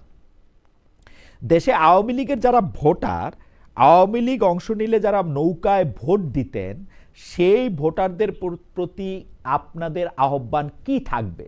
আমি এটা হেলাল ভাইকে আগে প্রশ্নটা করি, তারপরে আমরা এটা মান্নান ভাইকেও করবো এই প্রশ্নটা। জি হেলাল ভাই। খালেদ ভাই, আপনার প্রশ্নে আমি অর্ধেক শুনতে পাইনি। আচ্ছা, আবার বলি সরকার প্রধান এটা স্পষ্ট করছেন যে আগামী নির্বাচনে আওয়ামী লীগ অংশ নেওয়ার সুযোগ পাবেন না। পশ্চিমা কূটনীতিকদের প্রশ্নের জবাবে তিনি তো আর আমাদের সাথে এত কথা বলেন না, পশ্চিমা কূটনীতিকদের এবং প্রেসের সাথে কথা বলার ক্ষেত্রে তিনি এটা স্পষ্ট করছে, এই ইলেকশন, যে ইলেকশন 2026 ফেব্রুয়ারি মাসে আসতেছে, সেই ইলেকশনে আওয়ামী লীগ অংশ নেওয়ার সুযোগ পাবে না। এখন আওয়ামী লীগে যারা ভোট দিতেন বা যারা আওয়ামী লীগের সমর্থক আছে, তাদের প্রতি আপনাদের আহ্বান কি থাকবে এজ এ পার্টি এবং এজ এ মানে ক্যান্ডিডেট বোথ? আমি অ্যাজ এ ক্যান্ডিডেট হিসেবে বলতে পারি, অ্যাজ এ পার্টি আমি পরে বলি। আমি মনে করি আওয়ামী লীগের উচিত হবে, যদি আগামী নির্বাচনে তাদের দল অংশগ্রহণ করতে না পারে, তাহলে পাকিস্তানের ইমরান খানের কায়দায় তাদের নিউট্রাল দাঁড়ানো উচিত। সবাই আপনার নিরপেক্ষ ভাবে দাঁড়াবে, আপনার মার্কা যে যা পেয়ে পারবে, তাহলে তাদের দল হয়তো তারা কিছুটা জামাতের ভোট কিছু কাটবে, করতে পারে। আপনারা তারা কিছুটা জামাতের এনসিপির ভোট কাটবে, আপনারা আরামে নির্বাচিত হবেন। তার মানে তাহলে আপনার কথায় বোঝা যাচ্ছে যে আওয়ামী লীগের সাথে জামাতের একটা আঘাত হয়েছে। আপনার কথা তাহলে বোঝা যাচ্ছে না না, আপনার লক্ষ্যটা বুঝতে জামাতের যাচ্ছি, সাথে জামাতের আওয়ামী লীগের লক্ষ্যটা কাঁথা জামাতের কাছ হয়েছে। থেকেই শুনবো না। আপনার লক্ষ্যটা কি এরকম যে ঠিক না, আছে আমি বলছি যে আওয়ামী লীগের উচিত হবে নিরপেক্ষভাবে ইমরান খান স্টাইলে নির্বাচনটা করা। আর আপনি যদি বলেন যে তাদের এখন কি করতে হবে, আমি যেমন আমার নির্বাচনী প্রচারণায় বলছি যে আপনার আওয়ামী লীগ যেহেতু রাজনীতি থেকে অপসারিত হয়েছে, বিদায় নিয়েছে, পালিয়ে গেছে, সুতরাং আপনার যে শূন্য স্থান এখন তৈরি হয়েছে, সেই শূন্য স্থানে দ্বিতীয় সারি থেকে জামাতে ইসলাম প্রথম সারিতে আসছে। আমার একটা বিশ্বাস ছিল যে এনসিপি যে নতুন দলটি এই শূন্য স্থান পূরণ করলে আমাদের রাজনীতিতে ভাইব্রেন্ট আমরা 2-3টি দল পেতাম। এটা আমার একটা বক্তব্য। আওয়ামী লীগের যারা সমর্থক তাদের প্রতি বক্তব্যটা কি থাকবে আপনাদের, যে নতুন দল করেন বা ইয়াতে দাঁড়ান, তেহরিকে ইনসাফ হন, এছাড়া নতুন দল করতে হবে, ইন্ডিপেন্ডেন্ট দাঁড়াতে পারে, ইন্ডিপেন্ডেন্ট দাঁড়াতে পারবে ইমরান খানের আবার স্টাইলে? আমাদের ইমরান খান স্টাইলে। আর অথবা আমি যেটা চাইছিলাম, আমি যেটা বলতে পারি যে জামাতে ইসলামী এবং এনসিপি, আমাদের এনসিপি তো নতুন দল, আর জামাতে ইসলামী দ্বিতীয় সারি, বাংলাদেশের প্রধান রাজনৈতিক দল আওয়ামী লীগ, বিএনপি এবং আওয়ামী লীগ, জামাতে ইসলাম এখন প্রধান সারিতে এসছে। এখন যে শূন্য স্থানটা তৈরি হয়েছে আওয়ামী লীগ বিদায়ের ফলে, সেইটা আমার একটা বিশ্বাস ছিল যে এনসিপি নতুন দল সেই জায়গাটা নিতে পারবে। কিন্তু আমরা দেখছি যে তাহলে ভালো হতো, মানে তিনটা রাজনৈতিক দল ভাইব্রেন্ট থাকলে গণতন্ত্র ভাইব্রেন্ট থাকতো, আমি সেটা মনে করি। আচ্ছা ঠিক আছে, আপনার বক্তব্য যতটুকু বুঝলাম ওটুকু তো বুঝলামই। ডক্টর আব্দুল মান্নান, এই ব্যাপারে আপনার মন্তব্য আমরা শুনতে চাইবো যে আওয়ামী লীগের জন্য আপনারা কি বলবেন। আমাদের দর্শকরা একটি প্রশ্ন আপনাকে করছেন, আপনিও যদি একটু পুরস্কার করেন, আপনাদের দলের শীর্ষ নেতারা কি এইটা বলেছেন যে, মানে অনেকে বলছেন এটা ভোট পাওয়ার জন্য রোজা আর পূজা একই জিনিস? এইটা একবারেই মানে খুব অযৌক্তিক কথা এখানে নিয়ে আসা হচ্ছে। শিশির মনির আমার বন্ধু মানুষ, তিনি স্পষ্টই বলেছেন, কবি নজরুলের উদ্ধৃতি দিয়েছেন, যে দেশে একই মাসে রোজাও পালন হয়, একই মাসে পূজাও পালন হয়, এখানে সহাবস্থান নিশ্চিত থাকে, কাজেই এটা নিয়ে পানি ঘোলা করার কোনো সুযোগ নেই। আমি যে কথাটা স্পষ্টভাবে বুঝতে পারলাম হেলাল ভাইয়ের কথায়, যে ভাই যদি এনসিপি যদি ওনাদের পরের দলটা হতো, শক্তির দিক দিয়ে উনি খুব খুশি হতেন, যে কোনো মূল্যে জামাতকে তৃতীয় অবস্থানে রাখতে পারলে ভাই অনেক খুশি হতেন। জামাতকে তৃতীয় অবস্থানে রাখার জন্য আওয়ামী লীগ স্বতন্ত্রভাবে ইলেকশন করুক এবং আওয়ামী লীগের দোসররা ইলেকশনে আসুক, এটা ভাইরা চায়, এটা প্রতীয়মান করেছেন। আমি একটা স্পষ্ট কথা বাংলাদেশের জনগণের পক্ষে বলতে চাই, আমি যে আসন থেকে নির্বাচন করছি ঢাকা 6, সেই আসনের শহীদ আনাস যে স্কুলে পড়ে, আমি ওই স্কুলের ট্রাস্টের আমি সেক্রেটারি। শহীদ আনাস সহ আমাদের শহীদদের রেখে যাওয়া সেই রক্তের দাগ মুছায় নাই, আহতদের আহাজারি বন্ধ হয় নাই। এই জায়গায় এসে ওনারা যদি আওয়ামী লীগদেরকে স্বতন্ত্র ইলেকশনের অ্যাডভাইজারি নিয়ে ওনারা যদি ইলেকশন করেন, আগামী বাংলাদেশে এদেশের জনগণ ওনাদেরকে কিভাবে নিবে? জনগণের রাইট। ডক্টর মান্নান, আপনাদের অ্যাডভাইজারিটা কি আওয়ামী লীগের ভোটারদের? আমরা অ্যাডভাইজারি খুব ক্লিয়ার, আমাদের শহীদদের রক্তের দাগ শুকায় নাই, আওয়ামী লীগ এদেশে নিষিদ্ধ হয়েছে, তাদের কার্যক্রম নিষিদ্ধ হয়েছে, কাজেই তাদের যে কোনো ভাবে কোনো ফরম্যাটে ইলেকশনের কোনো সুযোগ বাংলাদেশে নেই। সেটা তো বাদ। আওয়ামী লীগের ভোটারদের কি বলবেন, নৌকার ভোটারদের? আওয়ামী লীগের ভোটারদেরকে আমাদের তো কোনো কিছু বলার নেই, তাদের যে বিবেক বুদ্ধি আছে সেটা দিয়েই তারা বিবেচনা করবে 5ই আগস্টের পরে কারা মামলা বাণিজ্য করেছে, কারা চাঁদাবাজি করেছে, কারা দখল করেছে, কারা লুটপাট করেছে, এগুলো বিবেচনা করেই তারা তাদের সিদ্ধান্ত গ্রহণ করবে। স্পেশালি আমি তো আওয়ামী লীগের লোকদেরকে কোনো অ্যাডভাইস দিতে পারি না। আওয়ামী লীগের ভোটারদেরকে আপনারা অ্যাড্রেস করবেন কিনা যখন মনে করেন ভোটের ক্যাম্পেইনে যাবেন? আমরা জনগণকে অ্যাড্রেস করব, সেখানে যদি কোনো আওয়ামী লীগের সাপোর্টার আমাদের অ্যাড্রেসটাকে ওয়েলকাম করে আমাদেরকে ভোট দেয়, সেটা তার ব্যক্তিগত ব্যাপার, এটা গোপনেই দিবে, এটা তো আর আমরা বলতে পারবো না যে হ্যাঁ ভাই আপনি কেন আওয়ামী লীগ হয়ে আমাকে ভোট দিলেন। স্থানীয় পর্যায়ে অনেক মামলা বাণিজ্যের কথা আপনি বললেন, সেই সব মামলা তুলে নেওয়ার ব্যাপারে আপনাদের অবস্থান কি হবে, বা সেই সব মামলা? আমরা মামলা বাণিজ্য করি নাই, যার কারণে যারা মামলা বাণিজ্য করে অনেক ইনকাম করেছেন তারা সেই মামলা তুলে নেওয়ার আশ্বাস দিচ্ছেন। আচ্ছা, আপনারা তুলবেনও না, মামলা বাণিজ্য আপনারা করবেন না? আমরা মামলা না করলে কেন, আমরা মামলা বাণিজ্য করি নাই, তোলা না তোলার তো প্রশ্ন, এটা রাষ্ট্রের ব্যাপার। আচ্ছা, এটা রাষ্ট্রই ডিসিশন নেবে। আপনারা রাষ্ট্র ক্ষমতায় আসলে কি করবেন সেটা বলবেন না কাউরে? আমরা রাষ্ট্র ক্ষমতায় আসলে তো সেটা আমাদের ইশতেহার থাকবে, ইশতেহার পর্যন্ত অপেক্ষা করতে হবে। আচ্ছা, ইশতেহার পর্যন্ত অপেক্ষা করবো। এই প্রশ্নটা আমি আপনার কাছ থেকে শুরু করতে চাই, তারপরে হেলাল ভাইয়ের কাছে শুনবো। সেটা হচ্ছে যে বিএনপি বা জামায়াতের সঙ্গে জোটবদ্ধ হয়ে হলো নির্বাচনে অংশ নিতে চায় জাতীয় পার্টি, এই আহ্বানের বিপরীতে বা পক্ষে আপনাদের দলীয় অবস্থান কি? এই ব্যাপারে আমাদের দলীয় অবস্থান, আমরা তো তাদের আহ্বানে সাড়া দেই নাই, কাজেই তো এটা তো বুঝাই যায় যে আমাদের অবস্থান কি। বরঞ্চ আমরা জাপার নিষিদ্ধ চেয়েছিলাম, এরকম বক্তব্য আমাদের রয়েছে, কিন্তু আমাদের ভাইরা এটা নিষিদ্ধ চান নাই, তাদেরকে সারভাইভ করাইতে চেয়েছেন। হেলাল ভাই, বিএনপি বা জামাতের সঙ্গে জোটবদ্ধ হয়ে হলো নির্বাচনে অংশ নিতে চায় জাতীয় পার্টি, এই আহ্বানের বিপরীতে আপনাদের অবস্থান কি বা পক্ষে? আমার বক্তব্য, আপনি তো ইয়েস নোর মধ্যে যেতে পারবেন না। ওই যে আপনি জামাত আওয়ামী লীগের দোসর, তো তো আপনার জাতীয় পার্টি একটা ছিল না, প্রায় 24টি রাজনৈতিক দল হুম 2024 সালের 7ই জানুয়ারি নির্বাচনে অংশগ্রহণ করে, তারা সবাই দোষর, তাদের সবাইকে তাহলে বন্ধ করা উচিত। হুম নির্বাচন বন্ধ করলে রাস্তায় থাকে কে? জামাত এবং দু একটি দল। হুম তাইলে কি হচ্ছে, আপনি টোটাল সাপোর্টটা নেয়া এবং সরকারের কাছে দাবি দেওয়ার একটা প্রাধান্য আপনি তৈরি করতে চান। হুম তাহলে তো বন্ধ করতে সব রাজনৈতিক দলকে।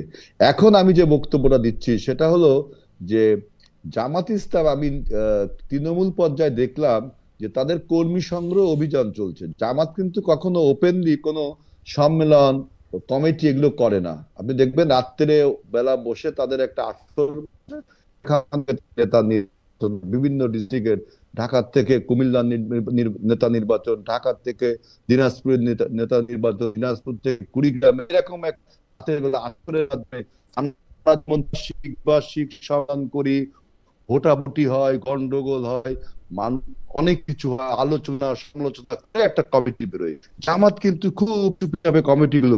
এবার আমি প্রথম দেখলাম যে তারা কর্মী সংগ্রহ অভিযানের নামে যত লোক আছে, সেটা আওয়ামী লীগ করে না বিএনপি করে না এতে আপনারা আপনার জাতীয় পার্টি করে, হেলাল ভাই, এতে আপনারা চোর না ডাকাত না বাটপার, কোনো বাট বিচার নেই, সব কর্মী সংগ্রহ অভিযান। যে আমি এসে জামাতের কর্মী, একটা লোককেও যদি পুলিশ বলে যে এই লোকটা, বা জনগণ বলে যে আওয়ামী লীগের সময় খারাপ কাজ করেছে, তখনই সেই লোক দেখাচ্ছে যে আমার কাছে এই যে আমি জামাত করি, আমি আওয়ামী লীগ না করি, হেলাল ভাই, সার্টিফিকেটটা এতে দিয়ে করে দিয়েছে। আপনারা একটু এই ভয়, অবস্থা কিন্তু দেশে চলছে। এতে করে আপনারা একটু ভয় পেয়ে যাচ্ছেন, তাই তো মনে হচ্ছে যে। ভয় পাবো কেন খালিদ ভাই? ভয় পাওয়ার কি আছে জামাত ভাই? আমরা 50 বছরের রাজনৈতিক দল, 4বার ক্ষমতায় এসেছি, 6-7বার নির্বাচন করেছি, ভয় পাবো কেন বলেন? আমরা তো আমরা কি বলতে পারবেন কখনো পিছনের দরজা দিয়ে ক্ষমতায় এসেছি? জনগণের ভোটেই ক্ষমতায় এসেছি, অতএব ভয় পাওয়ার আমাদের কিছু নেই। পিছনের দরজা দিয়ে ক্ষমতায় আসার প্রসঙ্গটা থেকে আমি একটু এবার আপনাকে চট করে, আপনার লাইনটা একটু ডিস্টার্ব করছে খুলনাতে, হয়তো ওই কি বলে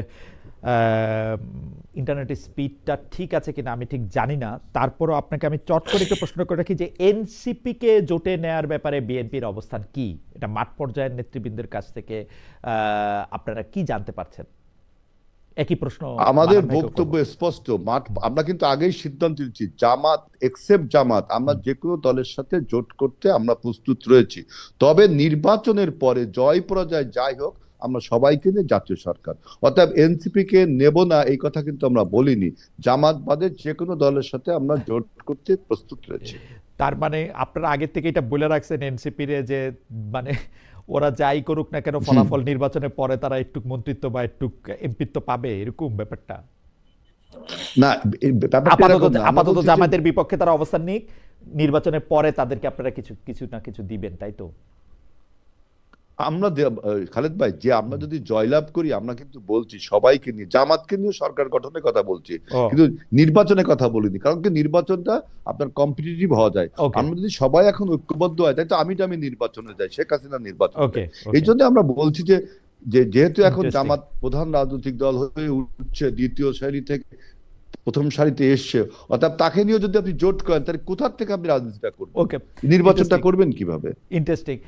ডক্টর আব্দুল মান্নান, আপনার কাছ থেকে একটু জানতে চাই যে এনসিপির ব্যাপারে আপনাদের আসলে অবস্থান কি? এনসিপির ব্যাপারে তো আমাদের কোনো বিরোধী অবস্থান নেই। এনসিপি ডিসিশন নিবে তারা কাদের পক্ষে যাবে, তাদের যে মিশন এবং ভিশন, তাদের যে অবজেক্টিভ, যে দলের কাছে গেলে তাদের সেই জুলাই গণ অভ্যুত্থানের স্পিরিট, তারা দাবিদার যে তারা জুলাই গণ অভ্যুত্থানকে ওন করেই একটা রাজনৈতিক দলের আত্মপ্রকাশ ঘটেছে।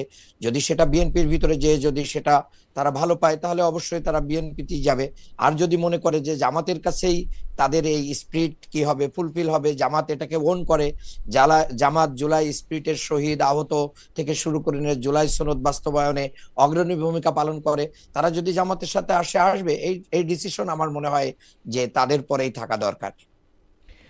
গণ অধিকার পরিষদের সভাপতি ও সাবেক ডাকসু ভিপি নুরুল হক নূর সম্প্রতি বলেছেন যে যারা জুলাই মিত্র দলগুলির মধ্যে সমঝোতার মাধ্যমে নির্বাচন হওয়া সম্ভব, কিন্তু এটা আমি জানি না, এটা তো আওয়ামী লীগ ছাড়া বাকি সব দলগুলিরই তাহলে সমঝোতা হওয়া প্রয়োজন। এটা নিয়ে ডক্টর মান্নান আপনি কি মনে করেন? আজিজুল বারী হেলাল ভাইয়ের কাছ থেকে একটু শুনবো।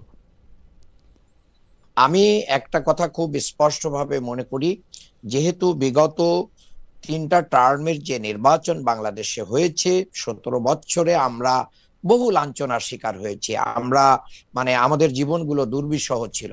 এই বাংলাদেশ স্বাধীন হবে কিনা, বাংলাদেশে আবার সুদিন কখনো আসবে কিনা, এটা অনিশ্চিত ছিল। সেই বহু রক্তের বিনিময়ে আওয়ামী ফ্যাসিবাদ বিদায় হওয়ার পরে বাংলাদেশের রাজনীতির কালচার পরিবর্তন করে ঐক্যবদ্ধ বাংলাদেশ গঠনে আমাদের সব রাজনৈতিক দলকে এগিয়ে আসতে হবে। আম, আওয়ামী লীগ সরকার আমলে হেলাল ভাই আপনি জানেন যে সব জুলাইয়ের সবগুলো মিত্র দলগুলিকে নিয়ে একটা সমঝোতার কথা বলছেন নুরুল হক নূর। এটা নিয়ে হেলাল ভাই আপনার একটা এক লাইনের বক্তব্য শুনতে চাই। আমাদের বক্তব্য clear, after the election it would be, after the election. আপনার কিন্তু যদি বিফোর ইলেকশন করেন তাহলে তো শেখ হাসিনার আমি আর ডামি আর আমাদের এই নির্বাচনে আমি কোনো ওকে, পার্থক্য খুঁজে পাই না। আচ্ছা ঠিক আছে, আপনাকে কম্পিটিটিভ নির্বাচন করতে হবে। ওকে। আফটার দ্য ইলেকশনটি আপনার করবেন, কিন্তু বিএনপি তো 60টার চেয়ে বেশি বা খালি রাখছে, সেগুলি কার জন্য রাখছে বিএনপি? না, এটা তো আপনি দেখেই বুঝছেন যে আমরা যে অ্যালায়েন্সের দিকে বা একটা জোটের দিকে এগিয়ে যাচ্ছি, এটা তো আপনি দেখেই বুঝছেন যে 67টা সিট এখনো আমাদের ফাঁকা রয়েছে। আমরা অভ্যুত্থানের যে শক্তি ছিলাম, অভ্যুত্থানের শক্তি আমরা অনেকেই ছিলাম, তাদের কেউ কেউ অবশ্যই পাবে, তাদের কেউ কেউ পাবে। আমরা তো বলছি এক্সেপ্ট জামাত, হ্যাঁ জামাত ছাড়া, জামাত বাদে সবাই পাবে, জামাত বাদে সবাই পাবে। না না, তাই তো জামাতকে নিলে তো জামাতে পরে আপনারা সরকারে নিবেন কিন্তু ইলেকশনে নিবেন না, তাই তো? সেইটা বলছি, কিন্তু তাই তো ইলেকশনটা কমপ্লিটিভ হয় না খালিদ ভাই, কমপ্লিটিভ হয় কোন ইলেকশন? আমারও এটা ধারণা যে আপনারা জামায়াতের সাথে পরে সরকার গঠন করবেন, এটা আমারও ধারণা। দেখা যাক। না, জাতীয় সরকার যেহেতু বলছি, তা তো অবশ্যই আমরা নিব। আমার মনে হয় তাই হবে, আমারও তাই ধারণা। আচ্ছা, এই ত্রয়োদশ সংশোধনী বাতিলের রায় যে প্রকাশ হইল সেটাতে খালিদ ভাই আমি এই পয়েন্টে ছোট্ট একটু কথা বলছি। আসলে ভাইবটা একটা এমন ভাবে হচ্ছে যে বিএনপি হচ্ছে মেজরিটি পাবে এবং সরকার গঠন করবে, সবাইকে আমন্ত্রণ জানাবে। এটা এরকম পরিবেশ বাংলাদেশে এখন নাই।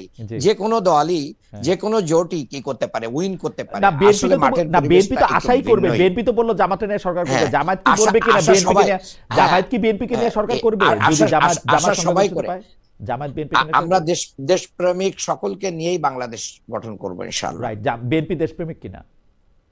অফকোর্স বিএনপির ভিতরে সবাই তার চাঁদাবাজি দখলবাজিতে বিশ্বাস করে না। আচ্ছা, বিএনপির মধ্যে থেকে আপনারা বাছাই করে তাদেরকে নেবেন, তাই তো? দল হিসেবে বিএনপি কেনা, এটা তো ভাইরা বুঝতেই পারবেন, ভাইরা নিজেরাও তো বিব্রত।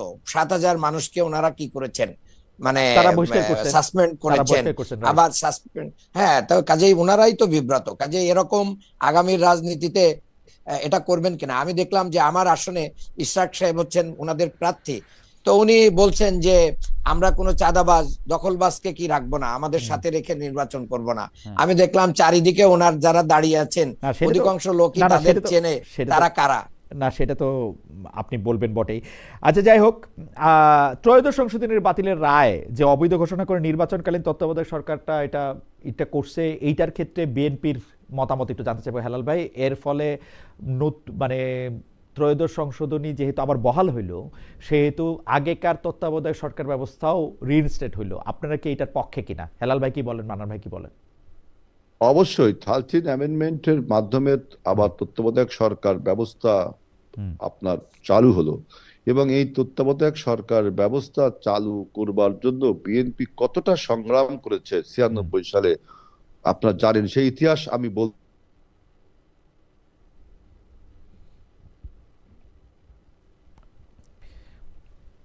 96 সালে বিএনপি সংগ্রাম নিয়ে কথা বলছিলেন হেলাল ভাই। আপনি হেলাল ভাইয়ের লাইন একটু বিযুক্ত হয়ে গেছে, আপনি কি একটু বলবেন কিনা তত্ত্বাবধায়ক সরকার নিয়ে, ডক্টর মান্নান? আসলে হেলাল ভাই একটু হাইজ্যাক করার অবস্থায় চলে গেছেন। হেলাল ভাইদের থেকে এটা অনেক 100। সুতরাং আমি বলছি, কাচের ঘরে বসে অন্যকে ঢিল দেওয়া ভালো না। এতে আওয়ামী লীগের লাভ হয়, যে ফ্যাসিস্টকে পতন করেছি।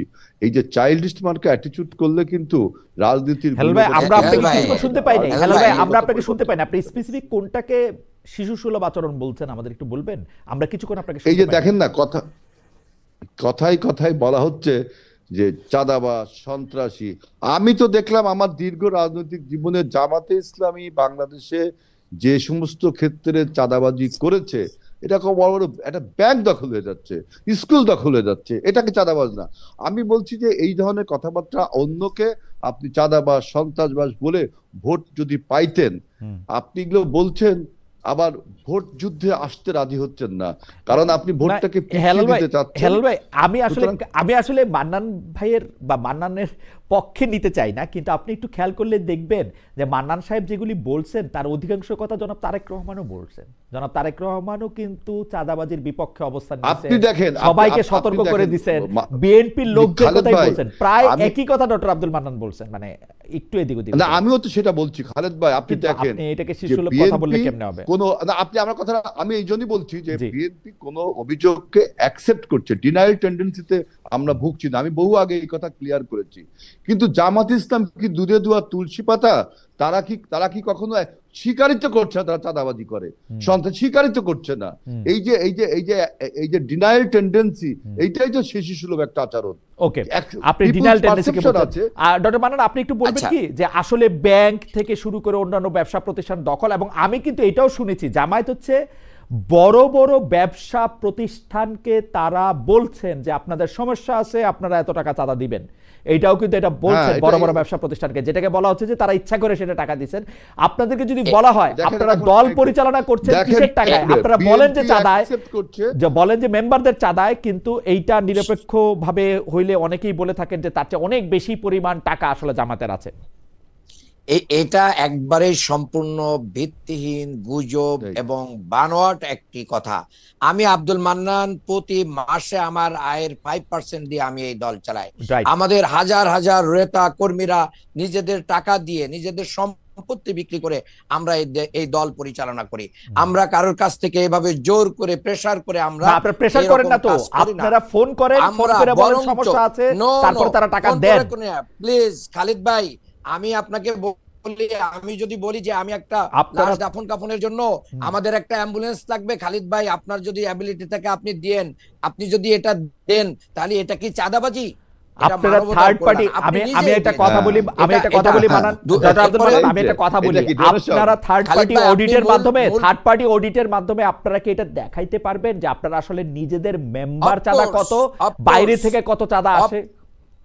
আমাদের প্রতিটা আয় এবং ব্যয়ের কি আয় অডিট হয়, এবং থার্ড পার্টি না। আপনাকে ওয়েলকাম করলাম, আমি 1 ইয়ার আপনাকে আমন্ত্রণ করলাম, ক্যামেরা নিয়ে এসেন আমাদের পার্টি অফিসে, আপনারা দেখে যান আমরা কিভাবে এগুলো মেনটেন করি। একটি টাকার এদিক ওদিক মিস ইউজ হলে আমার যে পদ আছে এই পদ থাকার কোনো মিস ইউজের কথা আমি বলতেছি না, কথা যখন উঠলো ডক্টর মান্নান, আপনি আমাকে বইকেন না, আমার কথা শুনেন আগে। আপনি আমাকে বলেন বাংলাদেশে যারা ব্যবসায়ী গোষ্ঠী আছে সেই 20 জনের একজনও বা 20 জনের 20 জনই আপনাদেরকে চাঁদা দেয় নাই। এটা কি এই জুলাই মাস থেকে এই আগস্ট মাস পর্যন্ত কেউ চাঁদা দেয় না? কেউ আমাদেরকে চাঁদা দেয় না, দেয় নাই। কেউ আমাদেরকে চাঁদা দেয় না। যেভাবে ভাইরা মানুষের কাছ থেকে চাঁদা গ্রহণ করে সেভাবে তো করে না। কেউ অভিযোগ দিয়েছে কোন মিডিয়া, কোন জায়গায় কোন ব্যক্তি, সংক্ষিপ্ত ব্যবসায়ী বা কোন মিডিয়া কেউ কি আজও পর্যন্ত বলতে পেরেছে এটা জামাতের বিরুদ্ধে একটা অপবাদ এবং অপপ্রচার? বরঞ্চ বিএনপি নিজের চাঁদাবাজি এবং লুটপাট ঠেকানোর জন্য এই কথাগুলো নতুন করে নিয়ে এসে একটা পরিবেশ তৈরি করতে চাচ্ছে। বাংলাদেশ জামাত ইসলামের 2 জন মন্ত্রী ছিলেন, তারা মন্ত্রী থাকা অবস্থায় আজও পর্যন্ত কেউ 1 টাকার দুর্নীতির সংবাদ আনতে পারেন নাই। কাজেই খালিদ ভাই এগুলো মানে দুর্ভাগ্যজনক। আর আপনি তত্ত্বাবধায়ক সরকার সম্পর্কে জানতে চেয়েছেন, সেটা আমি এক লাইন বলতে চাই। তত্ত্বাবধায়ক সরকার বিএনপি যেভাবে হেলাল ভাই বললেন যে করুণা করেই মনে হয় দিয়েছে, এর জন্য আমি তখন ইন্টারমিডিয়েটের ছাত্র, খুলনাতে আমি রাজপথে লড়াই করেছি। আজকে তত্ত্বাবধায়ক সরকার ফিরে আসাতে আমার ভিতরে একটা শিহরণ তৈরি হচ্ছে যে না, আমার সেদিনের লড়াই কি হয়েছে, বাস্তবে পরিণত হয়েছে। জামাত ইসলামীর এই যে ব্রেন থেকে আসা এই তত্ত্বাবধায়ক সরকার, বাংলাদেশের জনগণ যারা দিতে চায় নাই, যারা বলেছিল পাগল ছাগল ছাড়া আর কেউ তত্ত্বাবধায়ক সরকার বোঝে না, নিরপেক্ষ না, তারাও আজকে কি বলছে? আমার মনে হয় ডক্টর মান্নান আপনার বক্তব্য পরিষ্কার। ডক্টর মান্নান, আপনার বক্তব্য পরিষ্কার। আমি হেলাল ভাইকে বলতে চাই, ডক্টর মান্নান কিন্তু উদাত্ত আহ্বান জানালেন, ওপেন এই টেলিভিশন উনি বললেন আমি ইচ্ছা করলে উনার ফিনান্সিয়াল নকদান বা জাবেদা বই দেখতে পারবো, কোত্থেকে আয় হইতেছে, কোত্থেকে ব্যয় হইতেছে, থার্ড পার্টিও লাগবে না, যে কোনো সময় যেতে পারবে। এই কথাটা কি বিএনপির পক্ষে আসলে বলা সম্ভব কখনো? অবশ্যই। আমি তো বিএনপি তো জামাতের মতো আপনার এনজিও মার্কা সংগঠন না, বিএনপি না, জামাতের মতো ক্যাডার এনজিও ভিত্তিক তো খারাপও সংগঠন না, না। চাঁদাবাজ। আপনাকে রাজনৈতিক দলগুলো, রাজনৈতিক দল এবং এনজিও এক জিনিস না। ওকে। রাজনৈতিক দল মানে গণসংগঠন আর ক্যাডার ভিত্তিক সংগঠন এক জিনিস না, বুঝছেন? কিন্তু আপনার বিএনপির যে সৌন্দর্য যেটা, যে আপনি একটা অভিযোগ দিচ্ছেন, সেটা আমি অ্যাকসেপ্ট করছি, করে আমি তদন্ত করছি, তদন্ত সাপেক্ষে তার বিচার করছি। কিন্তু জামাত তো প্রথমেই আপনাকে প্রত্যাখ্যান করছে, সে কিছু শুনতেই রাজি না, সে মনে হচ্ছে আকাশ না না, থেকে ফেরেশতা নামছে। সে তো মনে ওপেন হচ্ছে চ্যালেঞ্জ আমি দিচ্ছে। চুরি হেলাল করলে ভাই, আমাকে হেলাল ভাই, চোর বানাবে। আসলে মানন কি ভাই, তাই? মানন ভাই, আমি একটু বলি, সে তো ওপেন চ্যালেঞ্জ দিচ্ছে। আমি আয়েশা তারে তো পরীক্ষা করে দেখতে পারবো, তার কত টাকা ঢুকতেছে, কত টাকা কোথায় ব্যয় করতেছে, সে তো ওপেন চ্যালেঞ্জ দিতেছে। আমি বলতেছি এই কথাটা বিএনপিও বলতে পারবে কিনা। বিএনপি বলতে পারবে না কেন? বিএনপি তো আপনার আপনার নির্বাচন কমিশনে তো আমরা হিসাব জমা দিচ্ছি প্রত্যেকবারে। ওকে। কিন্তু মান্নান যেভাবে বলছে, ওটা তো মনে হচ্ছে একটা আপনার ওই যে কর্পোরেট একটা কোম্পানি, একটা কর্পোরেট কালচার তারা চালু করেছে। ওই জন্যই বললাম যে এনজিও মার্কার সংগঠন, রাজনীতি মানে দেশ পরিচালনার মতো একটা সংগঠন না। না, ইভেন খালেদ এটা একটা ভাই, ক্যাডার এখন উনি আমাদের যদি উনার গণসংগঠন, পার্টিকে তাদের সংগঠনের আমাদের সংগঠনের মৌলিক পার্থক্য রয়েছে। উনার আয়ের 5% দিয়ে দেন, দিয়ে উনার পার্টিটা উনি করতে চান, সেইটাকে আপনি এনজিও মার্কা সংগঠনকে আপনি বলেন? এনজিও তে কি এমন হয়? না না, সে বলছে একটা কথা যে আমরা মানুষের কাছে সাহায্য চাই, যে একটা লাশ দাফন করব, সেটা যদি কেউ দেয় তাহলে কি সেটা চাঁদাবাজি করবেন? এখন এইরকম কাজ যদি বিএনপি বলতো, বিএনপি সেটাকে আপনি চাঁদাবাজি বলতেন। কারণ ওকে। আপনি নিজে আগের থেকে একটা নিজের আপার হ্যান্ডে যাচ্ছেন। না, আমার মনে হয় যে পার্থক্যটা এই জায়গায়, হেলাল ভাই, পার্থক্যটা এই জায়গায় কিছু সংখ্যক চাঁদা আছে যেটা হচ্ছে ইনস্টিটিউশনাল চাঁদাবাজি। যেমন ঢাকা শহরে ফুটপাতগুলি এখন কাদের দখলে? যেমন ধরা যাক যে ঢাকা শহরে আসলে ব্যাটারি চালিত রিক্সা চালাইতে হইলে এই মালিকের পাশাপাশি আর কাকে কত টাকা দিতে হয়। যেমন ঢাকা শহরে আসলে কোন থানায় কোন পুলিশের ওসি নিয়োগ পাবে, এইটা আসলে জামায়াত ঠিক করে নাকি বিএনপি ঠিক করে, এবং এটা আসলে চাঁদার বিনিময়ে ঠিক হয় নাকি এমনি ঠিক হয়? গাবতলী গরুরহাটটা আসলে কিভাবে পরিচালিত হয় একটু বলতে দেন। রাজনীতিতে যে সন্ত্রাসী কর্মীগুলো, যে চাঁদাবাজ কর্মীগুলো, তাদের পরিচয় তারা সন্ত্রাসী, তাদের পরিচয় তারা চাঁদাবাজ, তাদের কোনো রাজনৈতিক পরিচয় নেই। কখনো জামাতের রঙে, কখনো বিএনপির রঙে, কখনো এনসিপির রঙে এই সমস্ত দস্যুতা করে থাকে। আপনি এখন যদি বলেন সবই বিএনপি, তাহলে তো আমি তারপরে বলছি আমরা তদন্ত করে দেখছি। কিন্তু জামাত তো স্বীকারই করতে যাচ্ছে না, তাদের দলে কোনো দস্যুতা হয়ই না। মনে হচ্ছে সবাই আপনার একদম দরবেশ। এটা হয় নাকি তাই কোনোদিন? আচ্ছা, ঠিক আছে, আমি একটা প্রশ্ন দর্শকদের কাছ থেকে এখন নিতে চাই।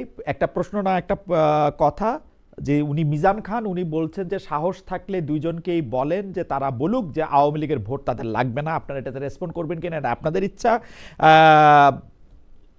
হেলাল ভাই, আপনি বললেও বলতে পারেন। আমার মনে হয় আমার বক্তব্য হলো যে আওয়ামী লীগ যারা সমর্থক তারা কি ভোট দিবে না? তাদের ভোটটা বন্ধ করে দেওয়া উচিত। তাদের ভোট যাতে ভোট দিবে, তাদের ভোট তো আপনি বন্ধ করতে পারবেন না। এখন আমি বলছি যে এই ভোটটাকে অ্যাট্রাক্ট করার জন্য জামাত একটা ফন্দি পাকে এঁটেছে, কর্মী সংগ্রহ অভিযানের নামে সবাইকে জামাতি। আচ্ছা, আপনি জামাতের ফন্দিটা বুঝতে পেরেছেন। ওকে, ফ্যান্টাস্টিক। আমার মনে হয় ডক্টর মান্নান, আপনি এটাতে কি বলবেন? আপনি যদি 30 সেকেন্ড একটু বলেন। ভাই, আমার মনে হচ্ছে যে বিএনপি তো কোনো কর্মী সংগ্রহই করে না, সদস্য সংগ্রহও করে না। বিএনপি এমনি একটা সংগঠন চলতেছে। এটা তো প্রত্যেকটা দলের দলীয় কর্মসূচি, সে তার দাওয়াত দিবে, কর্মী সংগ্রহ করবে। কিন্তু আমার জানা মতে, আমার দেখা মতে, যে পরিমাণ লোকদেরকে শেল্টার দেওয়া হচ্ছে, বিএনপির ভাইরা, আল্লাহর রহমত, এদেশের মানুষ, সাধারণ মানুষকে এগুলো বিচার করতে দিতে হবে। সাধারণ মানুষ নিশ্চয়ই বিচার করবে। আপনি শুধু আরেকটা কথা বলেন যে আপনারা বেশিরভাগ সময় কোনো রকম কোনো দুর্নীতি বা পদ থেকে কোনো অবস্থান বা চাঁদাবাজির এগেনস্টে আপনারা কথা বলেন, সেই কথাকে আমরা স্বাগতও জানাই। আপনারা দলের মধ্যে গণতন্ত্রের কথা বলেন, কিন্তু যেসব ব্যবসা প্রতিষ্ঠান আপনারা গড়ে তোলেন, সেই সব ব্যবসা প্রতিষ্ঠানে কখনোই জামায়াত বা শিবির করা ছাড়া অন্য কাউকে আপনারা নিয়োগ দেন না। আপনাদের বিরুদ্ধে অভিযোগ যে আপনারা আসলে যত রকমভাবে ব্যবসা প্রতিষ্ঠান বা অন্যান্য প্রতিষ্ঠান আপনারা গড়ে তোলেন, আপনারা একটা গোষ্ঠীতন্ত্রের মাধ্যমে সেটা পরিচালনা করেন। যেমন আপনাদের মধ্যে যদি কেউ বড় ব্যবসায়ী হন তাহলে তাই করেন। আমরা যদি আপনাদের যে দুজন মন্ত্রী ছিলেন সেই দুজন মন্ত্রীকেও দেখেছি যে প্রচুর পরিমাণে এনজিওর নিবন্ধন দিতে সেই সময় যারা আসলে আপনাদের লোককে চাকরি দেওয়া হয়েছে, অভিযোগ এগুলি। আপনি যদি 1-2 মিনিট এগুলি রেসপন্ড করতেন, আসলেই এটা এরকম কিনা?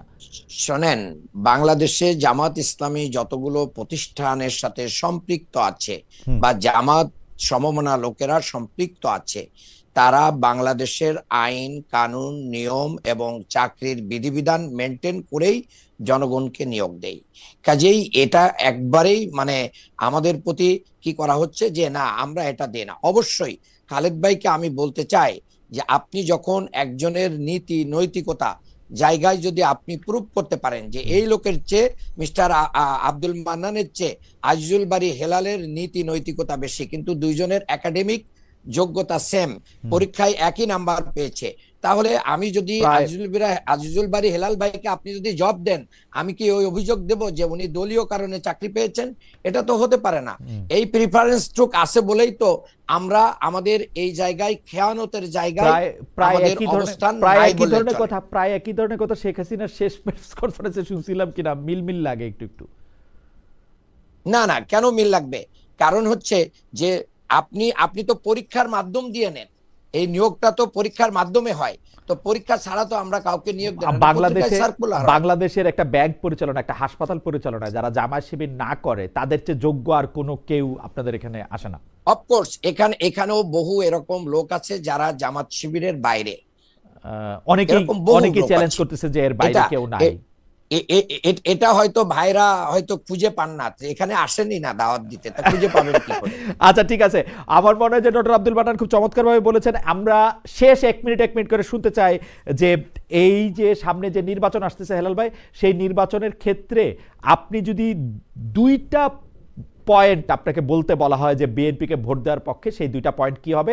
আপনি 2টা পয়েন্ট বলার পরে আমরা জামাত ইসলামের জন্য কাছ থেকে 2টা পয়েন্ট শুনবো। আজকের অনুষ্ঠান এখানে শেষ করবো যে কেন আমরা দেখেন আমাদের জি হ্যাঁ বিএনপিকে কেন ভোট দেবেন। প্রথম বক্তব্য হলো বিএনপি একটা 4বার রাজনৈতিক দেশ পরিচালনার অভিজ্ঞতা রয়েছে এবং বিএনপি বলেছে যে আমরা আমাদের অর্থনীতিকে $1 ট্রিলিয়ন আগামী 1 বছরের মধ্যে নিব। আমরা বলেছি যে আমরা 1 কোটি লোকের কর্মসংস্থান করব। আমরা বলেছি অসহায় পরিবারের আমরা পারিবারিক কার্ড দিব। আমরা বলেছি কৃষকের পরিবারের জন্য কৃষি কার্ড দিব। আমরা বলেছি সবাইকে জাতীয় সরকার গঠন করব। অর্থাৎ আমরা একটা জাতীয় ঐক্যের কথা বলছি। এই সময় জাতীয় ঐক্যটা খুবই প্রয়োজন।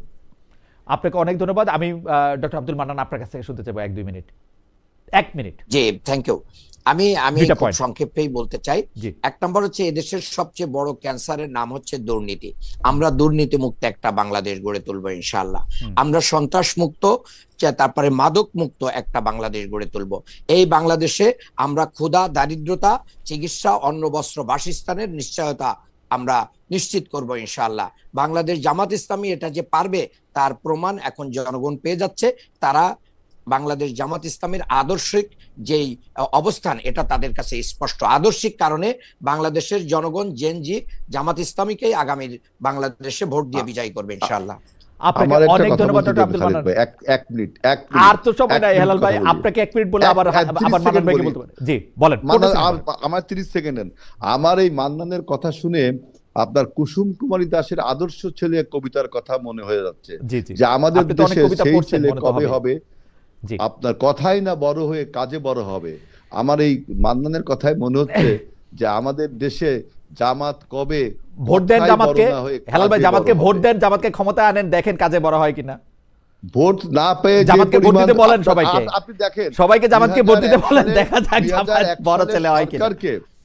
2001 সালের সরকার খালেদ ভাই আচ্ছা একটু শুনে নেই, হেলাল ভাই মুরব্বী মানুষ, হেলাল ভাই শেষ করুক। জি জি জি 2001 সালের সরকারকে অনেকে বলে যে দুর্নীতিতে নাকি চ্যাম্পিয়ন হয়েছে। আমি যদিও স্বীকার করি কিন্তু আবার আরেকদিন জামাতের 2 জন ছিল না, জামাতের 2 জন ছিল না, তার দায় কি তারা নিবে না? না হেলাল ভাই